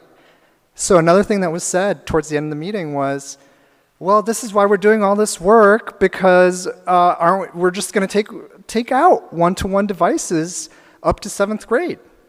And I was amazed. I was amazed that this was something that was uttered at the meeting, and you could watch the tape yourself. It was definitely said. And I rolled it back and I watched it again, and I was like, wow, they really did say that. But it's not what the policy says. And it actually doesn't say that at all. And so I think all these parents are here, and you guys are thinking about it too, and in your heart it says that we're going to take out one-to-one up to 7th grade. But actually it doesn't say that. So maybe we could get a little more granular. Maybe we could get a little more micromanaging of what the words say. And then maybe they'll say what everybody wants, including what you want. So those were just two thoughts from the previous meeting, because I do agree, we don't actually have any conversations. These meetings are so odd because there's no conversation that we're ever even privy to. It's like regurgitate. I mean, you guys must do everything over email, and that's wonderful, great. But we actually want to hear what the dialogue is. We want to hear what the thoughts are. Like, I don't think that this is very constructive. I've been at every school board meeting for like 3 months. I never wanted to go to one. And here I am, and my time's up, but, just stating a lot of obvious points. Thanks.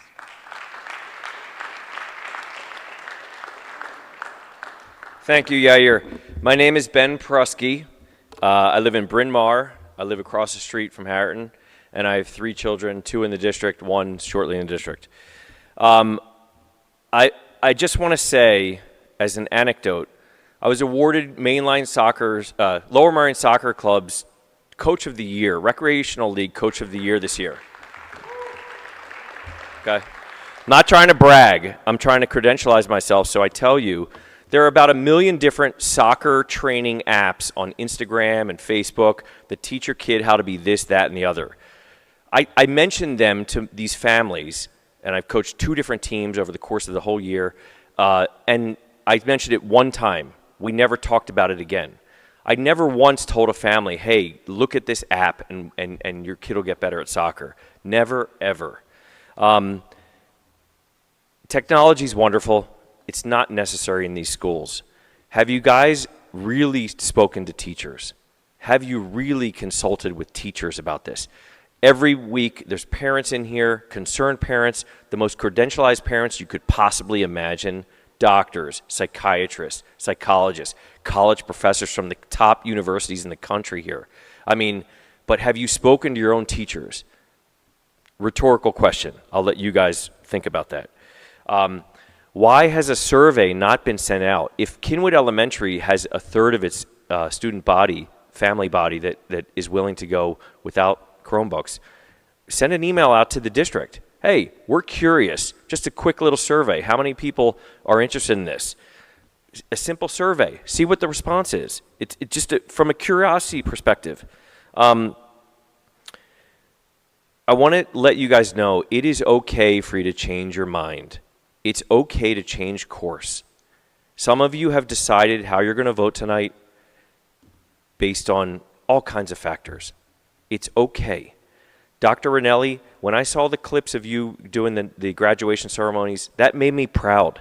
And I know that my kids one day are going to be with a superintendent, you or whoever the superintendent is at that time. And I want to be supportive of that person, that man or woman.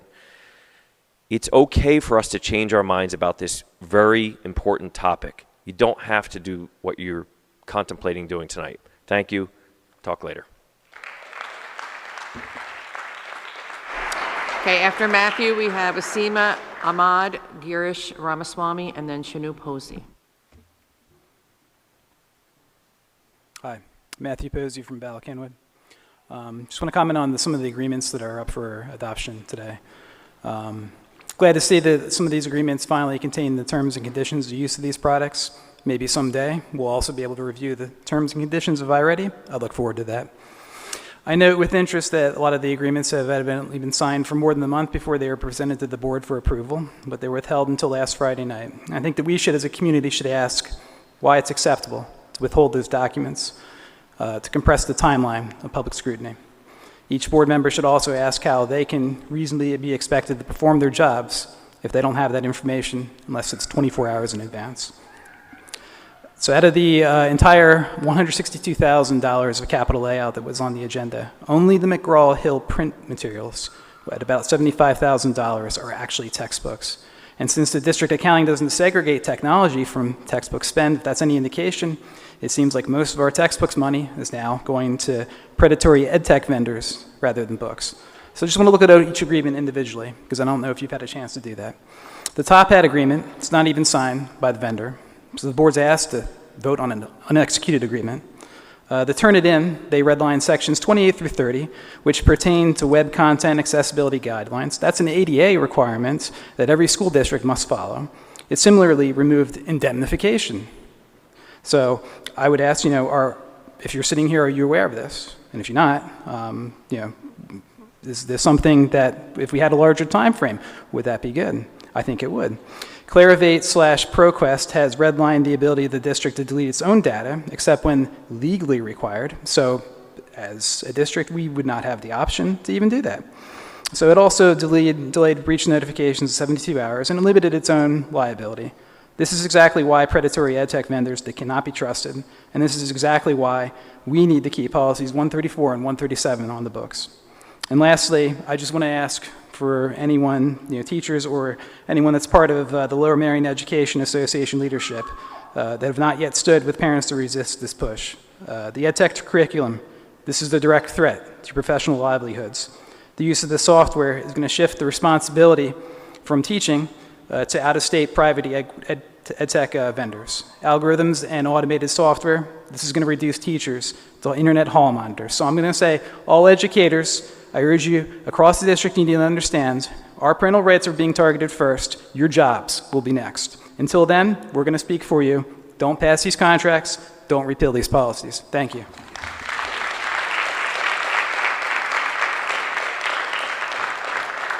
Asima? Oh, here she comes.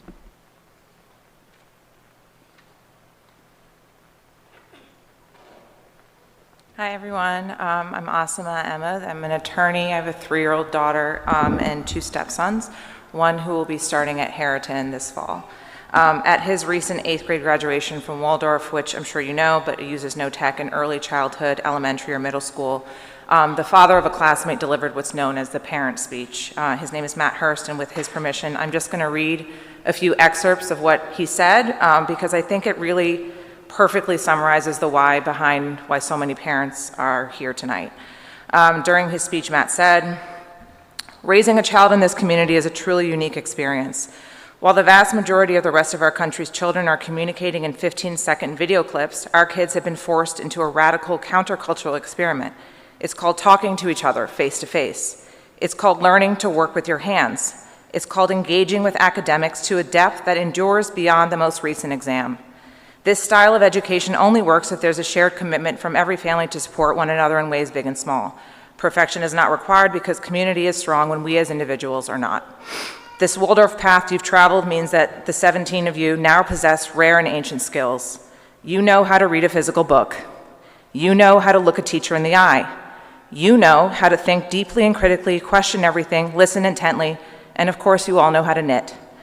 As you head into high school, the world out there is loud, fast, and very digital.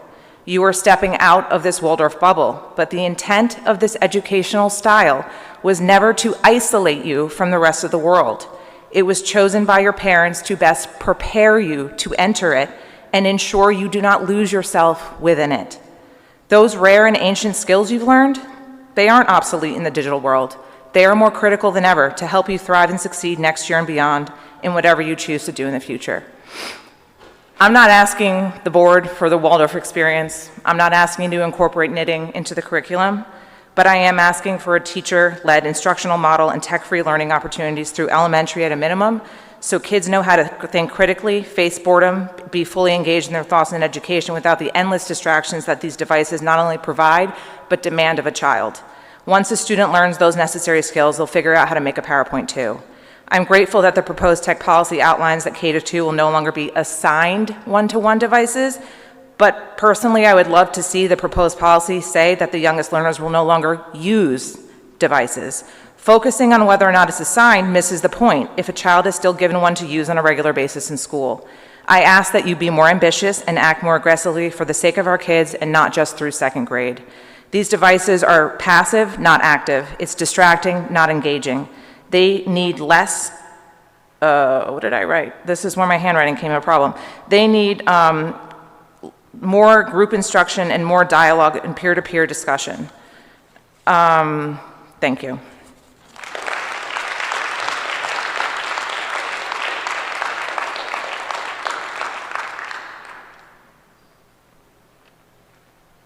Hi, Girish Ramaswamy, Balakinwood. I don't have a defibrillator, I have a rubber band.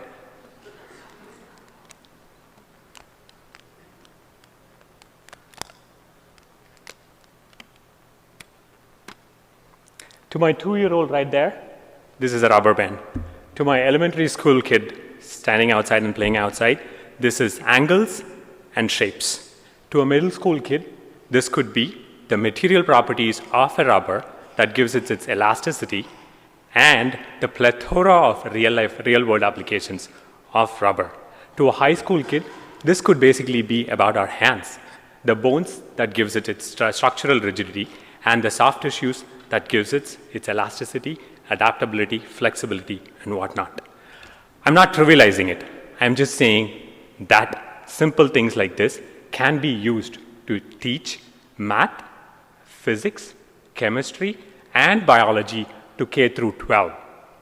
We as human beings can do learn better and deeper through all the things around us, much more deeper through physical things, by observing, by listening, and by doing with our hands with simple tools and simple objects. I'm not saying there is no place for tech in the schools. I'm just saying let's not box ourselves, and especially our kids, away from this three-dimensional world into a two-dimensional screen. The last thing that I will probably say is that we've said everything, asked questions, did everything, bring a AFD, defibrillator, bring a rubber band, etc. The last thing that I'll probably end by saying this is, I actually want all the school districts across the country to basically rise up and tell EdTech and Big Tech, we opt out.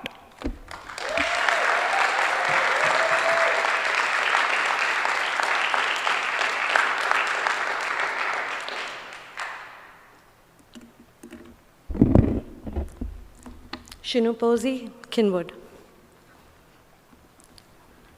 As our board has pled for fifth and could not answer simple yes and no questions, I would rather use my 3 minutes effectively to talk to the audience.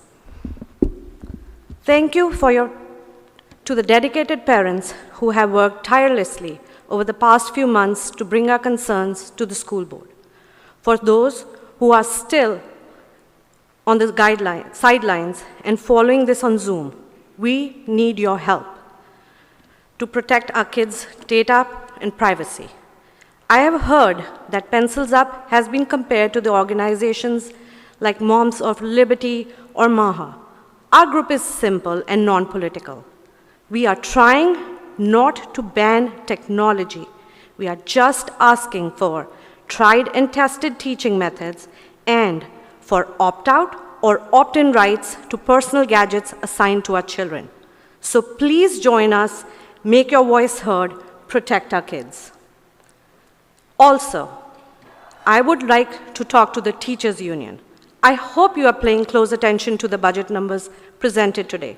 Salaries and benefits make up the largest portion of LMSD expenses. While the treasurer showed cost cuts across the board for the next fiscal year, salaries and benefits remained untouched.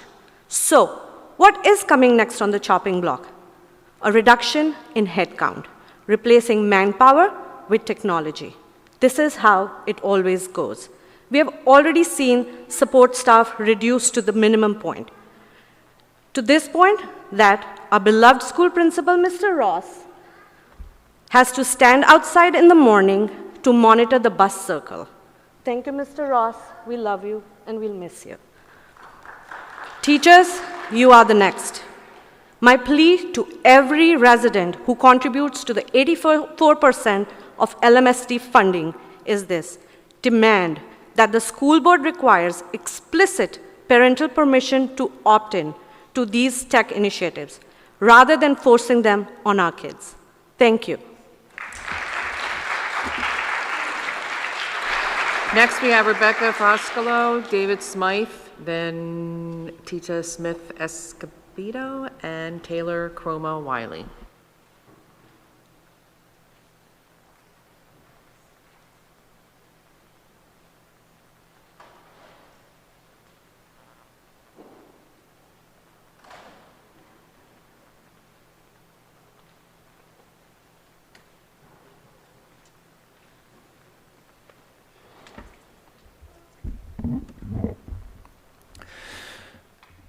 A few meetings ago, board member Chirac, thank you. David Smythe, Marion Station. A few board meetings ago, board member Chirac said, "Clear is kind." And that stuck with me. That's a good motto. That same board member, over the speaker, said that policy 137 should be repealed because it is outdated. That is a non-reason. You all knew we would be here and why. No doubt, any reason any of you give for repealing policy 137, the majority of us would disagree with. But presumably you could make a point. Reasonable people disagree all the time. Dr. Ranelli, perform reasonableness, clarity and kindness. Provide a reason.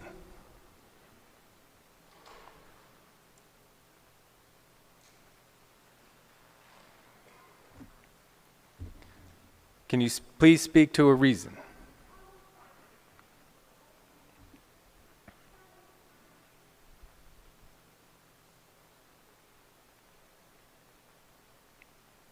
Anyone? Juanita? Do you have a reason?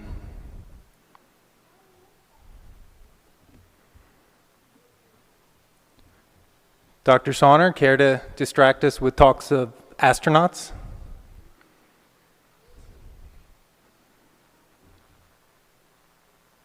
When you told us about astronauts, you were prefaced that with saying that you were providing some reason. But instead, you didn't. This is a choice. You knew we would be here.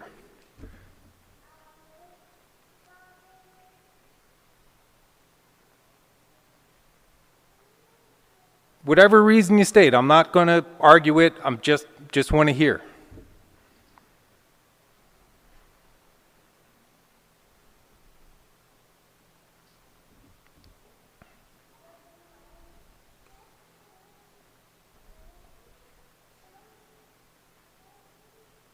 Do you guys talk to each other? Do you deliberate at all?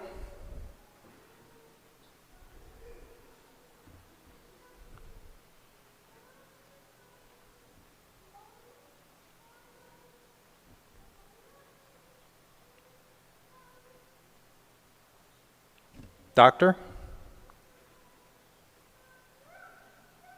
Dedicated your life to being an educator? Reason from a curriculum standpoint, from a policy standpoint, from a logistics, I mean, you choose.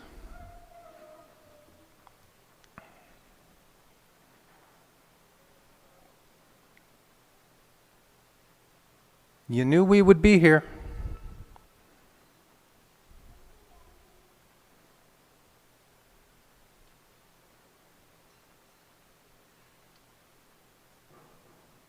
You can pause this vote, maybe provide a reason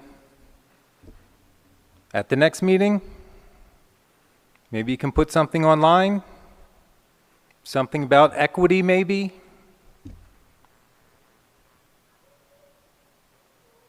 We like equity. Do we want to BS about that? Maybe. Anything?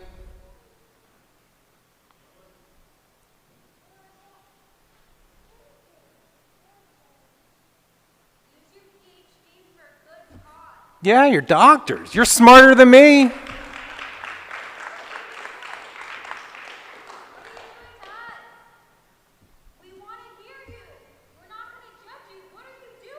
Yeah, just make a point. I'll clap for you. I'll say great. Whatever it is. There's no wrong answers.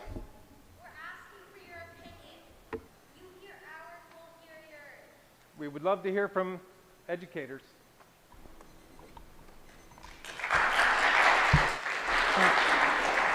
Danny Smythe is a student and has signed up. So Danny, if you want to come up now, and then we will go back to Rebecca. Are you here? Did Rebecca leave? Okay, Rebecca, you're after Danny. Okay. Yeah. Hello, my name is Danny Liu, and I live in Marion Station. I'm in 7th grade. The average kid spends about 7 hours on screens outside of school. This adds up to 3.5 months of screen time a year. Then you add school to this number, another 7 hours. 7 months a year. A child needs ideally 10 to 12 hours of sleep to develop properly. This is about 6 months a year. Some might argue that there is a difference between the two environments in which screens are being used. In reality, there's not. The smartest of kids would rather scroll than read. Writing hurts their hand. What about hurting your mental health? Hurting your ability to think on your own and solve problems? Interacting with people and recognizing the different tone in their voice instead of texting? Screens are not helping. We're getting dumber. We're losing brain cells. Thank you.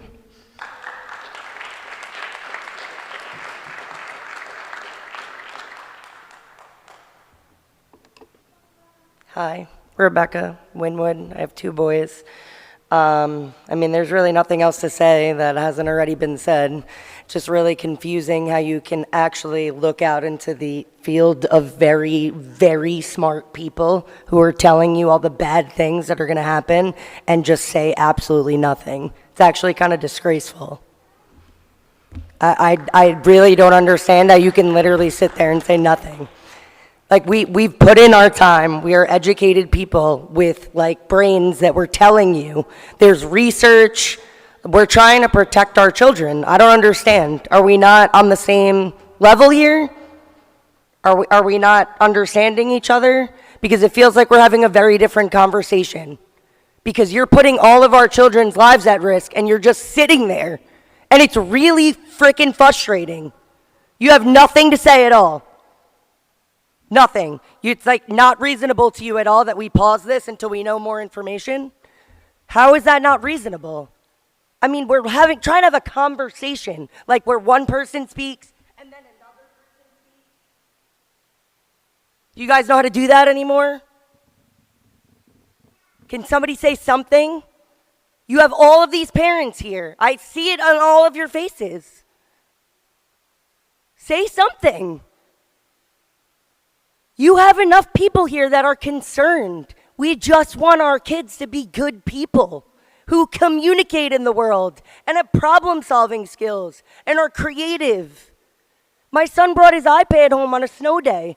He's a kindergartner. I have a 3-year-old. My son has 2 different diagnoses. You want me to help him on his iPad and help my 3-year-old? He's frustrated and yelling. His microphone doesn't work. Do you guys consider anything that you're doing here? You're putting parents that are working, they have to deal with this? With kids on iPads, they should be playing in the snow. Literally doesn't make any sense. You should not allow any one-to-one devices for kids in elementary school, middle school, or high school. This is ridiculous. We all got here doing this without electronics and technology. It can be done. Jane Goodall can teach gorillas how to do things in a jungle. This is basic stuff, guys.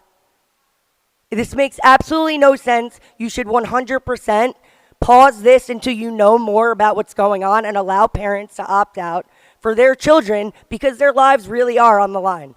Thanks. Brian? Is Brian News here? After Brian, if he's here or not, I'm not sure. And then we have Tita and then Taylor.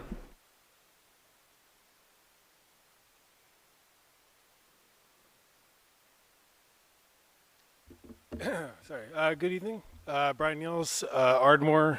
I have 2 boys finishing 7th grade and 4th grade. So I'm an engineer. I work in robotics. I am far from being a Luddite. I'm far from being averse to technology. I use computers every day. I code. I design stuff. I will be honest, I didn't even plan to speak when I came here tonight. I wanted to kind of see what was going on, but I'll be honest, like the board's reaction and facial expressions frankly reminds me of the conversations I tried to have with Joe Devine, assistant principal at Welsh Valley. When I brought up these concerns with him, he's like, no, they can't access whatever they want. They can't play games. He was just completely dismissive and did not care one bit. And it's honestly like that, like reaction of not caring that I think spurs what you're seeing. Like if you guys actually looked like you cared, and spoke and had conversations, I think you'd have a lot different reaction from people. I tried to have a conversation with, again, the vice principal at Welsh Valley about my upcoming 5th grader, and his response to me was the kids need to learn self-control.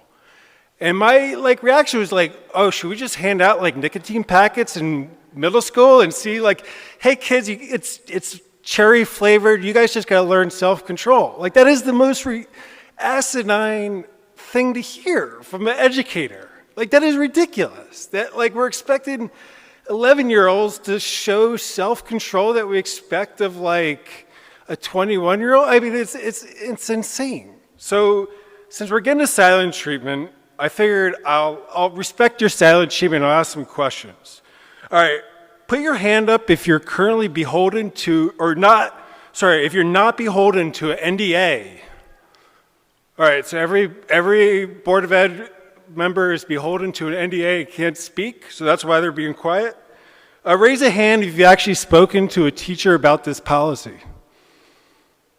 Yes, thank you, we have one person who has spoken. All right, so we have a whole board here, and only one person has actually spoken to a teacher. Well, you should all be ashamed of yourselves. I'm sorry. Raise a hand if you care about the children in this district. Thank you. Thank you. Apparently, only one person on this board cares about the children in this district.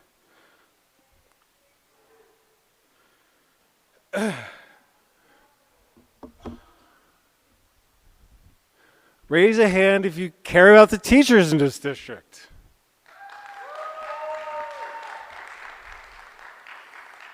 Okay, so I guess no one else has anything else to say. So everybody on Zoom, everybody here, you saw how these people feel about our community. Thank you.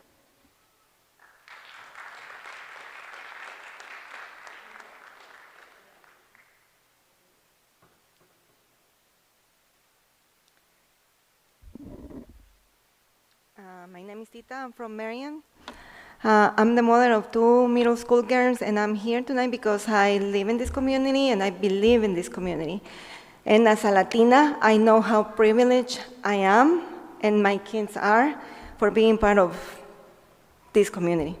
I am impressed by how the little boy was reading at the podium earlier, especially because I've seen other boys, other kids, not in this school district exactly, but in others in the Philadelphia, who use Chromebooks, and in 6th and 8th grades, they are reading like a 2nd grader. I grew up in a culture where education is sacred, where the teacher is respected, where learning happens between people, and where a child's development is a community responsibility. I believe in technology. I use it every day. But I also know, because the science confirms it, that children learn best through human interaction, that fine motor skills built by holding a pencil wire the brain for reading. That a screen cannot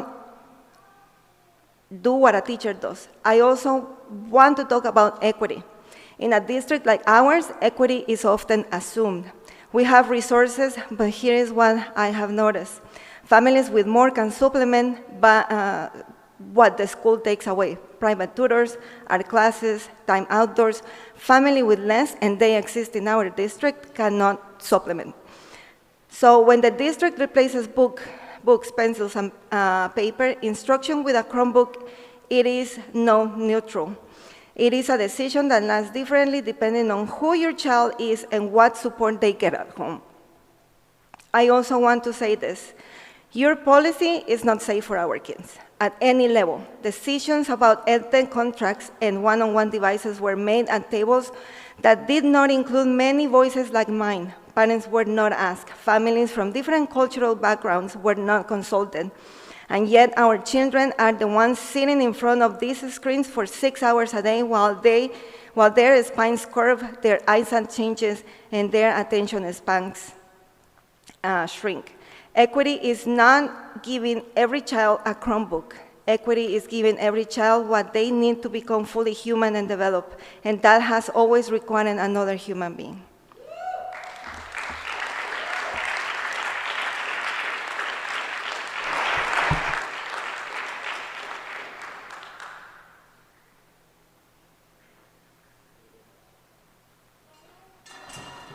I'm sorry, Ken, I can't hear you down there.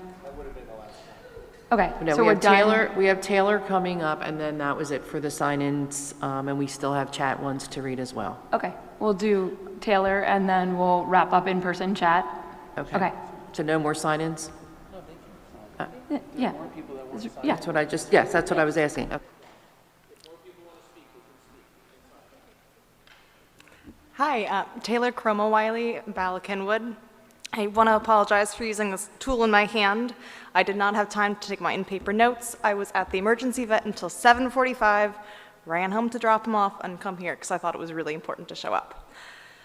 So last week, I was a little bit confused, and I've learned so much about how boards work. But some of the things that was said didn't make a lot of sense. I heard a lot of speaking about this isn't the kind of fine detail work that happens in policy. This is actually curriculum. We're being nitpicky. And if that's not what happens in a policy, what is the policy for? Shouldn't the curriculum be going against a policy that is so crystal clear it either does or it doesn't match the policy? If the policy is vague, how can you make a curriculum that matches? Because you could have 10 different incredibly varying curriculums that matches that vague policy. So that kind of detail work that says exactly what the time limits are, what kinds of things can be done, that's what matters. So I was kind of alarmed hearing that last week. Something that I'm going to say anecdotally now. I've mentioned before that I have 3 kids under 4. I had them all here last week. Very fun party. We don't use any technology at home, which makes sense with very little kids. But many people do, and I always hear people say, how do you manage to not do any screens at home? And my response is always this: what time do you use to do them? What opportunities would you take away to put a screen in front? Would it be not playing with blocks? Would it be not coloring with pens and paper? Would it be not cooking? And that's what I think about with school. Yes, school is one of the biggest times that our kids are in their life. You know, they're there 6 hours a day. We all know they sleep so much. But what are they not doing because of that time on schools? We just have such a little childhood that we need to optimize every minute with those clear, hard, concrete tasks with our children, because that's what matters. That's what makes them so available and ready to learn in the world. This district is so powerful and amazing. This is why I moved here. I know you guys have done so much work on this policy. The parents care so much. I really hope that we take the time to be innovative here and go beyond just the bare minimum of K through 2. Extend it, because you know what? We don't have that much time with these kids, and I want us to use it the best we can and use technology when it needs to be, not for every single subject and every single minute of the day. Thank you.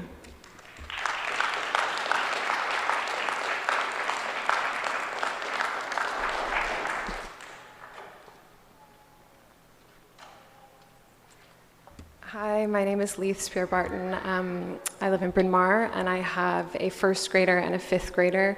And just very simply, I want to say that the children are listening, the students are listening. It's imperative that they know and see that you have their best interest at heart. They're not just hearing these conversations here. There are students in the audience, there's students playing right outside. They're also hearing this in the world. Every major and minor publication all over, they're hearing about the concerns that their parents and classmates are talking about. The children are listening, the students are listening, my children are listening, and I know that this is a complicated issue, but they need to know that you have their safety and well-being at heart. And it's not preference, it's safety. And right now, the district can't guarantee their safety. So please know that the children are listening, the students are listening. Thank you. Brooke Reynolds, I'm sorry, excuse me, Brooke Reynolds is next. And then it's after, you're.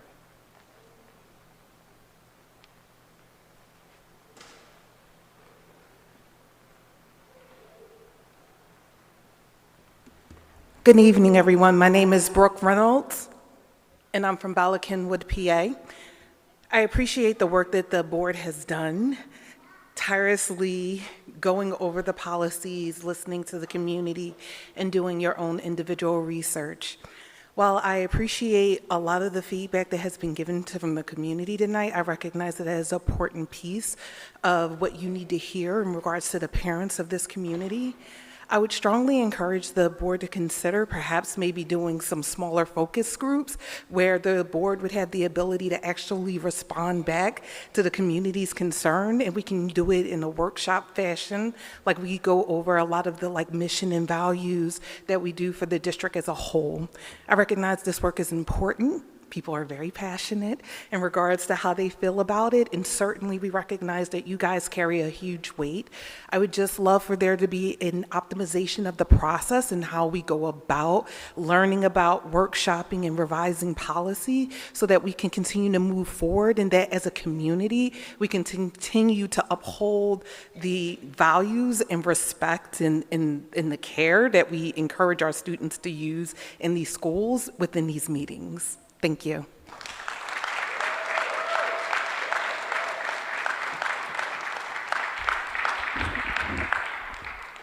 Subhashini Balakinwood. I want to just say two things. One is talk to us. Every single person, every single board member, every single administration official that I've spoken to, I've had only one request. Talk to the parents, communicate with the parents, be relatable. Right now that's not happening. You're a single body which doesn't talk. We don't know what you believe in collectively. We don't know what the administration believes in collectively. And all that you're seeing today, all that you're hearing today is a form of, you might call it venting, you might call it frustration, but in a lot of ways it's just pleading for their children. It's as simple as that. It's just pleading. All of us are pleading for our children to have better education and a better environment for them to grow up in. That's all that we want. The second thing that I do want to talk about is we are talking about equity. I didn't grow up in an environment where I had everything that I needed. I mean, I had everything that I need, but I didn't grow up where I had everything in plentiful. My parents sent me to good school, but that was it, right? And we grew up because we all believed in good education, and my parents instilled this value that you have to have a good education to go to progress in life. And a lot of us here moved into this neighborhood precisely for that reason. A lot of us who put down $1 million to buy a house here, or even $500,000 to buy a really, really small house to move in here to provide for a better life for our children, to be able to be here and say, hey, I send my child to a good school district.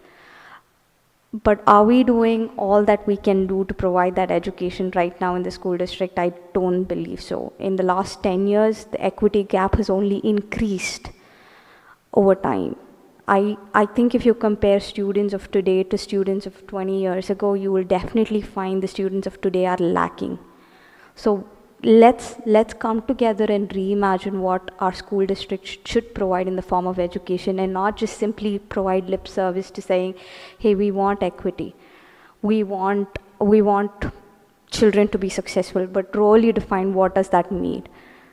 Because right now we're not doing that, and it's frustrating that you're not listening to us and you're not talking to us back.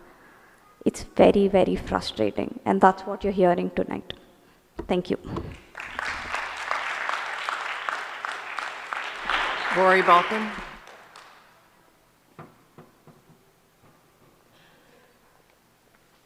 Hello, I would be wearing a t-shirt, but I just came straight from the airport, so here we go. Rory Balkin from Gladwin. So in April, my family invoked our right to opt out of the one-to-one device program. Policy 137, still technically in force, does require the district to make accommodations when a parent refuses devices. We did not get accommodations at the time. We got a form letter saying the district wouldn't be changing course mid-year. Other parents across the district received the same exact canned response. This is not a case of policy disagreement. It's not a difference of opinion about ed tech. It's a sitting board policy invoked by parents, declined by administrators weeks before this vote to repeal it. This board decided the outcome before the process was finished. Tonight's vote isn't a decision, it's a ratification. That pattern is also present in the new policy itself. K-2 students are supposed to have no devices, except for diagnostics, STEM classes, specialized instructions, and other exceptions broad enough to permit excessive use at a teacher's discretion. There are screen time limits with no enforcement mechanism and no consequence when classrooms exceed them, and the district is mandating these tools for our children while simultaneously disclaiming all liability when, not if, a vendor is breached or student data is sold. It also shows up in how this board treats its vendors. A board member recently cited an active class action lawsuit as her reason to exit the Naviance contract.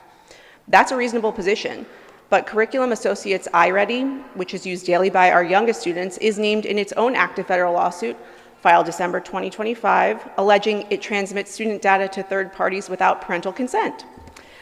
That contract was just renewed a couple months ago without sharing the terms with parents. So one lawsuit is a reason to leave, the other somehow isn't worth mentioning. The message through this board's behavior is consistent. The program was never up for debate. Our rights, the evidence, the rules, these are inconveniences to be managed, not obligations to be met. We are not asking this board to abandon technology. We're asking you to earn the right to require it. The new policy is the same program dressed in more careful language. Until this board can demonstrate these tools are safe, effective, and governed with real accountability, not just good intentions, parents deserve the right to say no. This board heard the community and put some of the right language in the new policy. The exceptions, the missing enforcement, the renewed contracts, those tell you what it's actually worth. Thank you. Ready? We're moving on to the chat now. There are 7 comments in the chat section. First one is Joanna Stone, Marion Station. I am writing to express my support for the current draft version of the technology policy, which is long overdue, and to ask the board to repeal the previous policies tonight. Thank you for work on this much needed correction to the wholesale adoption of technology that made sense during the COVID shutdowns, but had outlived its necessity. As a parent with 2 children in the district and a teacher myself, I appreciate the leveled approach of the new policy and the clear guidelines it provides for teachers and parents alike. Next one is Teresa Doggett, Marion Station, 3 students in the district. I've been following the text usage issue in Lower Marion School District since the community meeting in March, given my own concerns for how distracted my 5th grader was becoming with her school-issued device. The administration and board heard our concerns and moved incredibly quickly to develop this new technology policy that puts into place the guardrails our district so desperately needs. It is the right approach developmentally scaffolded and balanced, and the district needs time to prepare for implementation this fall. This is why I urge the board to vote to repeal policies 134 and 137 and to provide the guidance to the district to align to the draft policy XXX. District needs time to put these systems and procedures in place needed to implement the policy with fidelity. A delay here will impact the effectiveness of these changes. Our kids deserve our teachers and administrators getting this right. Next comment is Jessica Cohn, Marion Station.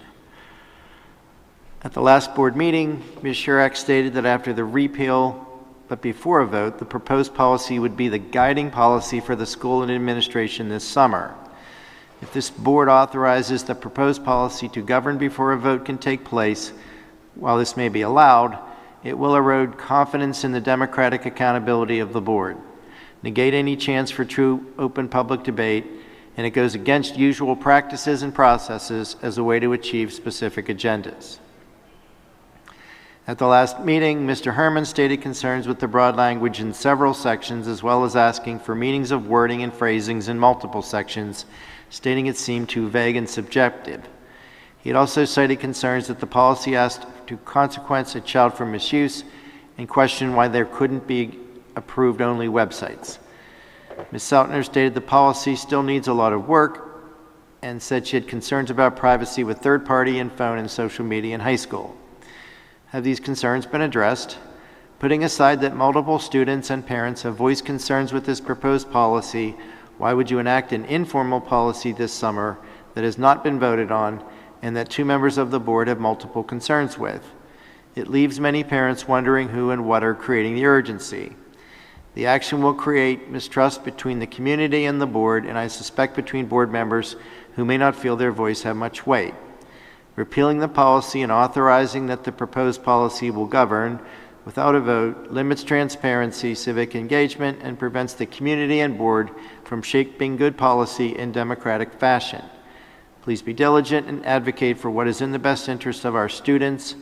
Pause this repeal and let's work together this summer to build a strong policy for children in a fair and honest manner. Ally Strawbridge, Marion Station. I joined late and apologize if I missed this in the earlier comments of today's meeting. Has an approved-only website and apps approach been explored for the new tech policy? This versus the team-only blocking whatever sites / apps they consider unsafe, which seems almost impossible. And I believe that's it.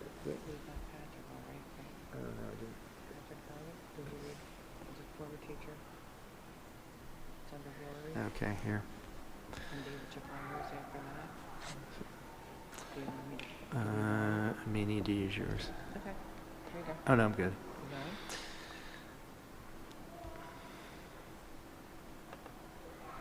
Now, Patrick Doggett, Marion Station.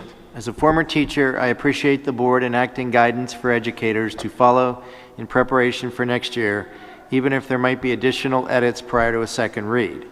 Having the balance of perspective and outlined restrictions will support preparation for next year. Thank you for work on the new policy, and I hope the board votes to repeal 134 and 137 so we can move forward with the new policy. David Shapiro, Wynwood. Commenting on policy 134/137 and the new policy. As I said in the policy committee meeting, I very much appreciate the board's serious consideration and modification of the policy to limit lower grade technology. I continue to be concerned that the policy doesn't go far enough in the upper grades. When we hand our students devices that have multiple embedded distractions, we distract from the learning environment even as we intend to teach, quote, digital citizenship, end quote. We should only allow technology use when absolutely necessary. I would ask that while you refine the draft policy to achieve this goal, you allow parents to opt out of technology use. If you repeal policies 134 and 137 tonight, you should do so contingent on adoption of the new policies, or at the very least, provide a continued opt-out until the policies are finalized. Many thanks for your hard work and consideration. Valerie Price, Wynwood. Every day our 5th graders in our district are given a choice. Do they pay attention to their teachers or play a game on their Chromebook? Do they fully participate in their after-school club or watch videos through a proxy server? Do they socialize on the bus, a necessary skill to learn, or do they, like my son does, preload a game in airplane mode? They have this choice because they were handed laptops with inadequate filters. What's more is that the administration knew that the blacklist approach to blocking websites would never work because there are millions of websites, and yet the school issued these devices anyway. You were negligent and you were not transparent with parents about the risks. As parents, we had decided that our son wouldn't be given a personal device with this level of access until high school, and yet as a school, you made the decision for us. That concludes the chat comments. Okay, thank you very much. One piece of clarity. I know these meetings are awkward at times. They are business board meetings that follow state policy on how we run them. Community comments are literally that which our solicitor was trying to articulate. They are comments only for the community to share comments to the board, and that is one directional. So it is hard, but they are unidirectional. They are unidirectional. Now we are moving forward to the next form, which is the agenda. So as we move forward this evening, this is the next section, which is the consent agenda. At this time, we are pulling the following items off the consent agenda. 8C is first. Now, 8C is pulled from the consent agenda. These are people who have served our district and who have passed away. We believe that they need to be pulled from the consent agenda so we as a community can thank them for their service and note their passing. First is Dorothea Carlin. She served as secretary for the Lower Merion School District and passed away on June 4th, 2026. Dorothea was with the district from her hire in July of 1986 until her retirement in January of 2003. We thank her for her service to our children, our families, our school district. Sally Nelson served as teacher for the Bala-Cynwyd Middle School. She passed away on May 10th, 2026. Sally was with the district from her hire in 1962 in September until her retirement in June 1999. We thank Sally for her service to our families, our children, and our district. Eleanor Flom was the nurse for Lower Merion School District. She passed away on May 8th of 2026. Eleanor was with the district from her hire in September of 1966 until her retirement in 1982. We thank Eleanor for her service. We thank all of them for their service to our families in our district, and we wish all of their families peace in their time and their passing. Next, we pull item 9B, the Naviance. First, is there a motion to approve the Naviance 9B? Is there a motion to approve from a member of the board? Both Anna Chirac and Shayna Kalis are both online. Any motion to approve from a member of the board? So moved. Thank you, Shayna. Is there a second? Second. Thank you, Todd. Sorry. Now we have an opportunity for any discussion. Sarah, I believe, Sarah Thomas, you put this on the table pulled from consent for discussion. Sarah, did you have a question for discussion? Yeah, I just wanted to clarify, the contract that's on the agenda for tonight is for 9th through 12th grade for the 2026-27 school year, for the entire school year. The contract that was approved last month in May for SCORE does not start until January of 2027. So just looking for a clarification on who is using Naviance this year, who is using SCORE, and then the plan for next year. Yeah, so this is a transition period this upcoming year. There, per our Act 339, which is our career and college readiness requirements from the Pennsylvania Department of Education, we're required to keep artifacts for every student related to career and college readiness. So there has to be a transition period from one program to another where we extract those artifacts. We also did not want to be disruptive. As I've shared before, if anyone has lived through the college admission process, it can be quite overwhelming. To make a transition to a completely new system for our rising seniors, we did not think would be in their best interest. So it's a transition period. So there's a slight overlap. So all 9th through 12th graders will use Naviance this year, and then 12th graders will also start using SCORE or transition away from Naviance to SCORE? Yeah, your rising seniors will not be using SCORE. They'll just stay with Naviance through their graduation. Okay, and then 9th and 10th graders this year? We'll be working on transitioning to SCORE. Everything's going to SCORE. Okay, so to start the year, everyone's using Naviance? Any follow-up there, Sarah? No, thanks. Okay. Anybody else have any questions? Okay, so all in favor? Aye. Aye. Aye. Aye. Any opposed? Abstentions? Motion passes. Next, item 11K, Business Offices and Finances, Mr. Orlando, recommended actions. This is to adopt the PA 1000 rebate resolution for qualifying citizens effective for the 2026-27 fiscal year. First, is there a motion to approve? Do I have a board member's motion to approve? So moved. Thank you, Todd. A second? Second. Thank you, Anita. Any discussion? Believe this was you too, Sarah, up for discussion. Do you have a question? Yeah, just wanted some clarification for me and for the community as well regarding approximate number of residents that qualify for this rebate and the amount of savings that they are able to get, like a total sum that is saved for them. So it varies. So the program follows the PA 1000, so it varies depending upon your income level as to the amount of refund.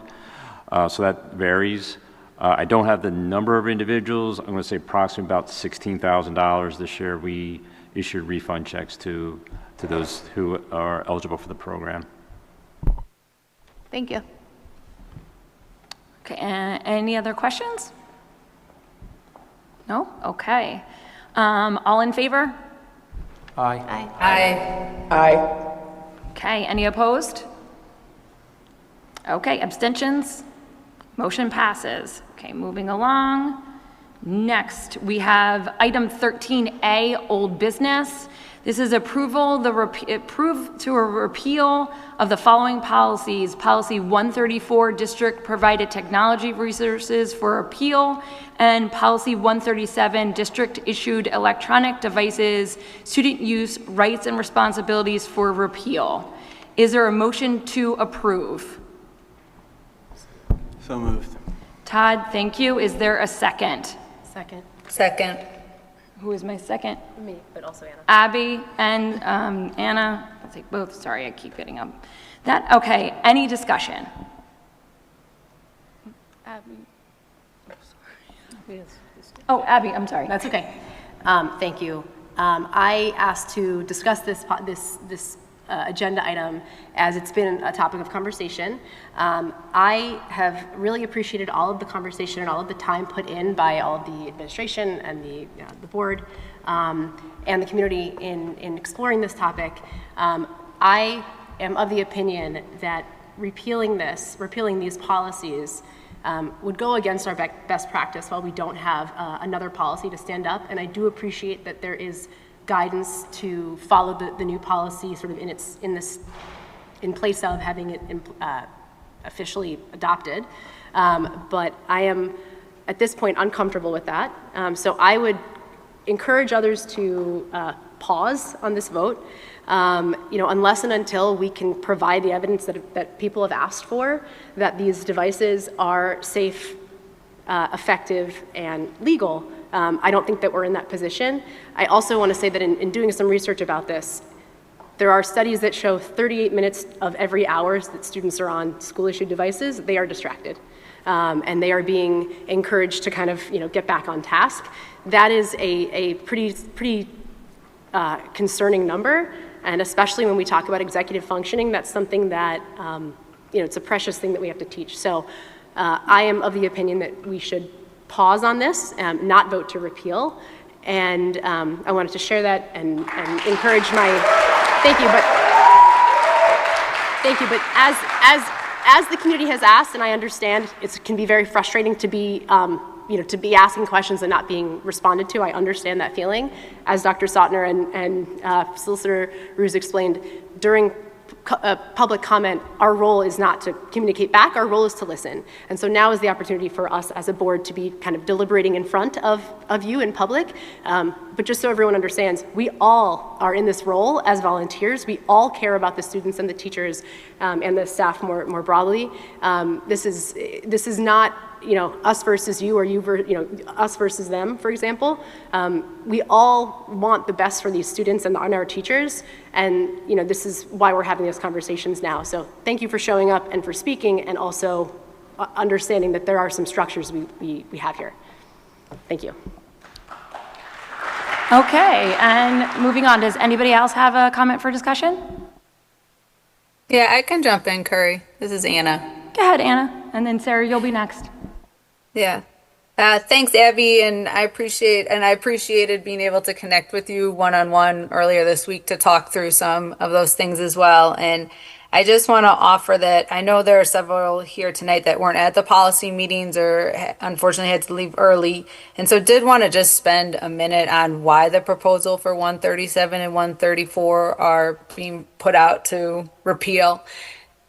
The electronic device initiative is not a provision that allows families and or was ever intended to allow families to opt out. And I've shared this in the past, and I understand that that is not how some folks interpret it, but just want to put it out there for anyone that would like to consider it, that the original policy in 2011 was put out under the Electronic Device Initiative for high schoolers that were assigned a hardware device to take home. And having the ability to not take the device home was the option that was given. By keeping 137 and 134 in place, it does not allow us to put in place even the draft version, the first read version of the new policy, which contains many of what has been requested by families in terms of not issuing one-to-one devices and to having more concrete guardrails. By not repealing that policy, it does not allow educators nor our administrators to do the necessary work to enact the change that the community has been asking for. And so in speaking with our teachers and speaking with educators and speaking with admin, those who do have the credentials of the classroom that many of you have lauded the love and appreciation for your teachers, it also respects their professionalism because they use the summer months to prepare for the fall and for implementation. And so the motion to repeal these two policies at this time allows us to move forward in prioritizing teaching and learning without use of one-to-one devices in our elementary schools and with very limited technology use in the middle school. And more restrictions on the high school in the way that the community has been requesting. And quite frankly, in our listening tour, that the board and educators and admin are in alignment with also. So happy to discuss further. And again, like Abby said, it's hard to not respond in the moment. In our policy meetings and committee meetings, we can have more robust discussions. And for those of you who have continued to email and be in conversation, really appreciate it as we continue to codify all of the details. Thank you. Wonderful. Sarah, I think you had your hand up next. Sure, thank you. I have also had a chance to speak with Ms. Shurak and other members of the board as well. I would say that I respectfully disagree with Ms. Shurak's opinion on how to best proceed with these policies. I think that it is possible to hold on the repeal while we are still working on the new technology policy. I'd also like to point out that we will be directing that we are directing the administration to be guided by the new proposed policy while we are continuing to work on it and further refine it. So that does not prevent us from continuing work on that policy while having 134 and 137 still in place. I'd also like to say that as a board member, I think it is part of our responsibility to ensure that our current policies are being followed and to follow up when they are not being followed. And I appreciate what Abby shared about public comment as well. It can be kind of awkward, but our general business board meetings are more for listening, and our committee meetings are where there's more of a back and forth. Thank you.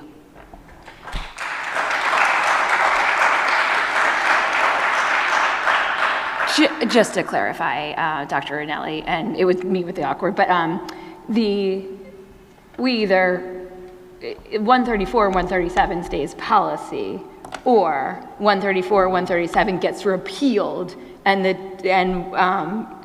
XXX policy goes into temporary placement. Yeah, so it's not two, they don't, yes. So if we repeal 134 and 137, that gives us the opportunity to put XXX policy into play. So the teachers can start moving forward on having K through 12, kindergarten through 2, no one-on-one technology, and start moving into these actions. Just good. Okay, got it. So there's a lot of districts right now doing this work where they're drafting. We're seeing it in New Jersey, we're seeing it in California, we're seeing it in Massachusetts, where we're seeing really quick writing temporary policies being put into play. So often districts repeal old policies and move new technologies into play while they're moving in forward. I just wanted to make sure we can't have multiple policies in play at the same time. Just wanted to clarify that. Okay, great, thanks. Sorry, just wanted to clarify that. Now, I have let's hold on. I like the Justice Breyer rule. Everybody gets one before anybody gets twice. Nobody who has spoken yet. Does anybody else want to speak? And then back to you, Abby. Yes, if Jason. I may. So as I've mentioned at the policy meeting, I think that the best practice is to wait until there's a new policy before repealing an old policy. I think that that's best practice.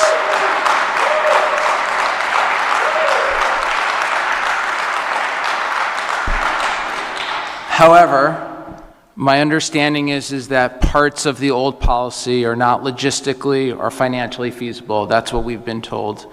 Therefore, I'm comfortable with repealing the old policy, but my expectation is that the new policy we are currently developing is not only operationally feasible and fiscally responsible, but thoughtfully addresses the concerns expressed by parents, students, and the community.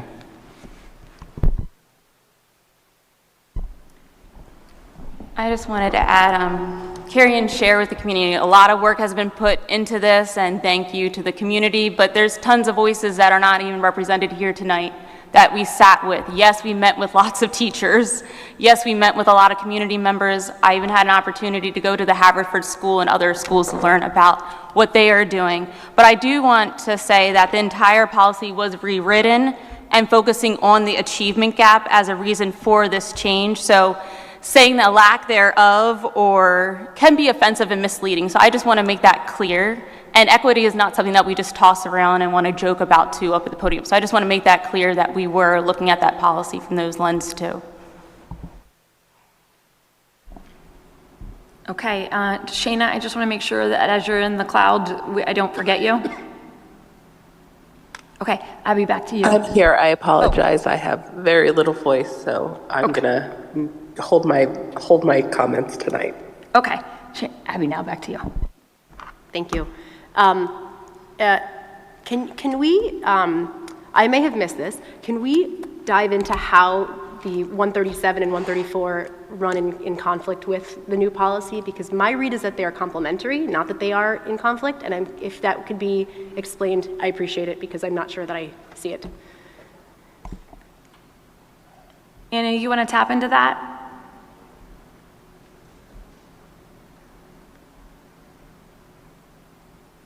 Sure, happy to. So the key pieces of 134 and 137 that are needed in what we have moved towards in terms of human-centered learning and instructional best practice, as well as being able to strengthen security measures, are outdated in 134 and 137. 134 and 137 focus on a computer as a piece of equipment versus how we intend for it to be used in Lower Merion, which is an additional tool for our educators and administrators to be able to access when needed. In order for us to build out the security measures and privacy, other concerns that we would want to expand on in this new policy and that I shared at the top, we'll be pulling out into a separate policy. It's necessary to repeal 134 and 137 so they are not in conflict. 134 and 137 also have conflicting approaches in terms of how computers are able to be used in the classroom. More specifically, it is only focused on 9 through 12 and does not provide guidance for elementary. And so without having the clear directives, having 3 different policies about technology in play does not allow for consistency of implementation or to do the things that, quite frankly, Board Member Herman and others have named in terms terms of creating more opportunities across the district for accountability and consistency of implementation. And so that is the reason for the repeal, to allow the administration to be able to do the work. Also, to make it clear, because there has been so much confusion about the electronic device initiative, that is not the intent, to allow families to be able to opt out of using computers in the day-to-day. That is not an option in Lower Merion School District, nor has it ever been an option in Lower Merion School District to be able to opt out. And so by repealing that policy, we're providing parents with the most up-to-date approach to education and how we want our students to experience our vision and mission in order to do that. And so that is the other reason for repealing these policies at this time. So we are eliminating the confusion that has been caused already by having it in place to date when it is outdated and obsolete.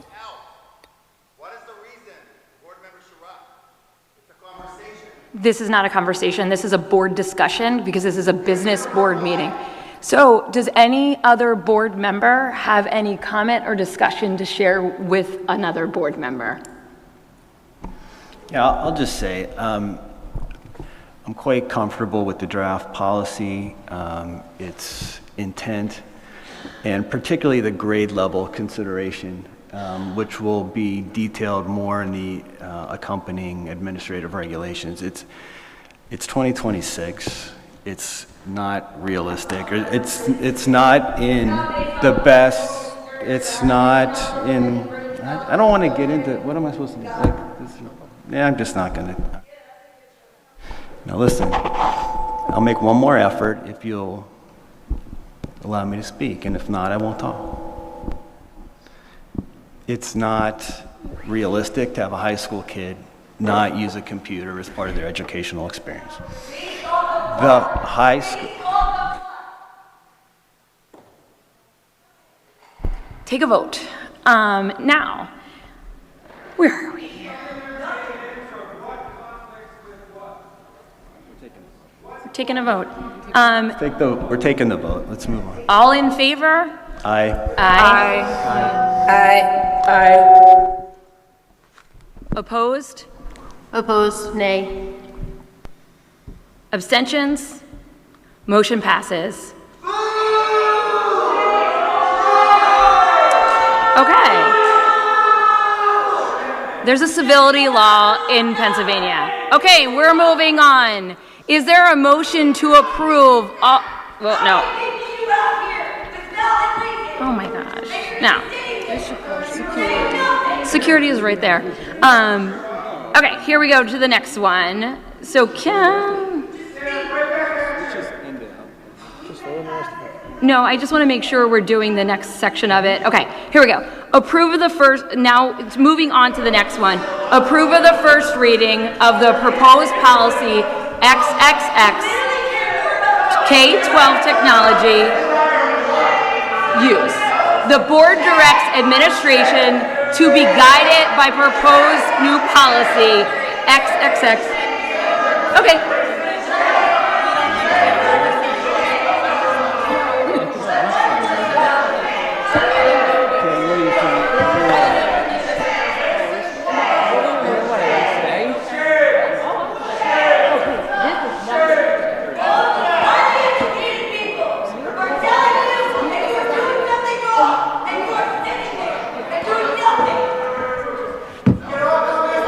We're gonna recess until this is over.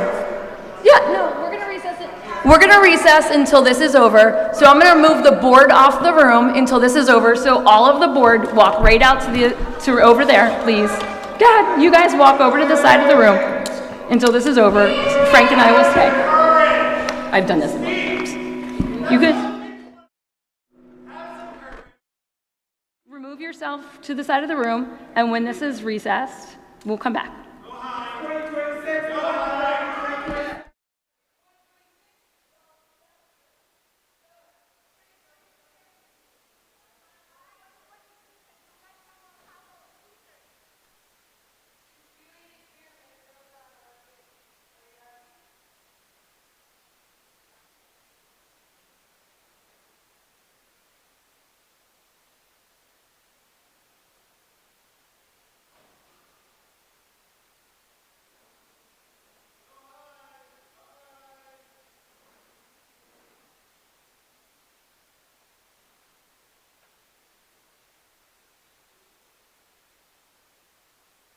We're going to recess until we have civility.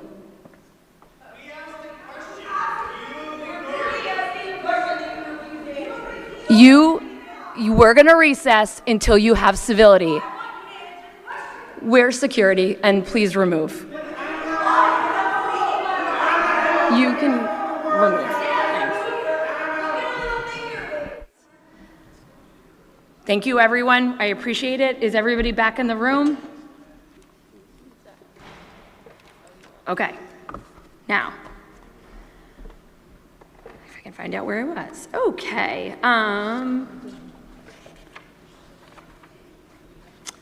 We are moving on to the approval of the first reading of proposed policy XXX K-12 technology use. The board directs the administration to be guided by proposed new policy XXX K-12 technology use pending adoption of the proposed new policy XXX K-12 technology use as is or as further amended or until some other further action of the board. Is there a motion to approve? So moved. Thank you, Todd. Is there a second? Second. Thank you, Anita. Any discussion from the board? No discussion. All in favor? Aye. Aye. Aye. Any opposed? Any abstentions? Motion passes. Is there a motion to approve all the remaining items on tonight's agenda via consent? So moved. Thank you, Anna. Any discussion? Oh, sorry, a second? Second. Thank you. And any discussion? All in favor? Aye. Aye. Aye. Opposed? Abstentions? Motion passes. We will now hear public comment on non-agenda items. The chat feature is open. Please be sure to begin with your full name and you reside in the district in order. You'll have a 3-minute time limit. Ms. LaPere, do the honors, please. I do not have any comments, and I have to open the chat, so give me 2 seconds. Okay, the chat is now open.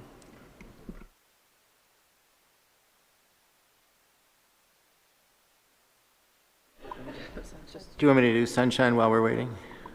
Great idea, Todd. Yeah, I mean, whoever said that can go for it, Mr. Ruiz. Board met in executive session earlier tonight on several topics. One, the board received its annual school safety and security report from the district security officer. There's also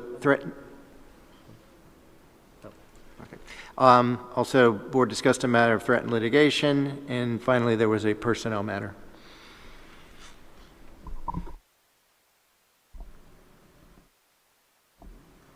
Any comments? We do not have any coming in yet. Okay, I'm going to read the next meetings and we'll give it one more minute. The next meetings, August 17th, is a regular business board meeting. Committee meetings will be held in the boardroom via webinar or live stream unless otherwise noted. So there will be an August policy meeting at 6 p.m. It is to be determined the exact date, but we will get that out to everybody.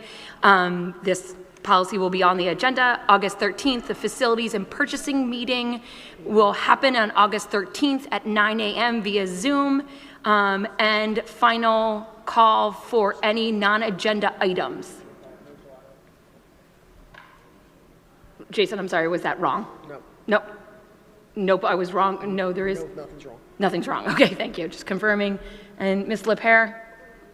No, we do not have any additional comments at this time. Okay. So with that, no further comments. The meeting is adjourned. Being with that, no further business. We are adjourned. Thank you all.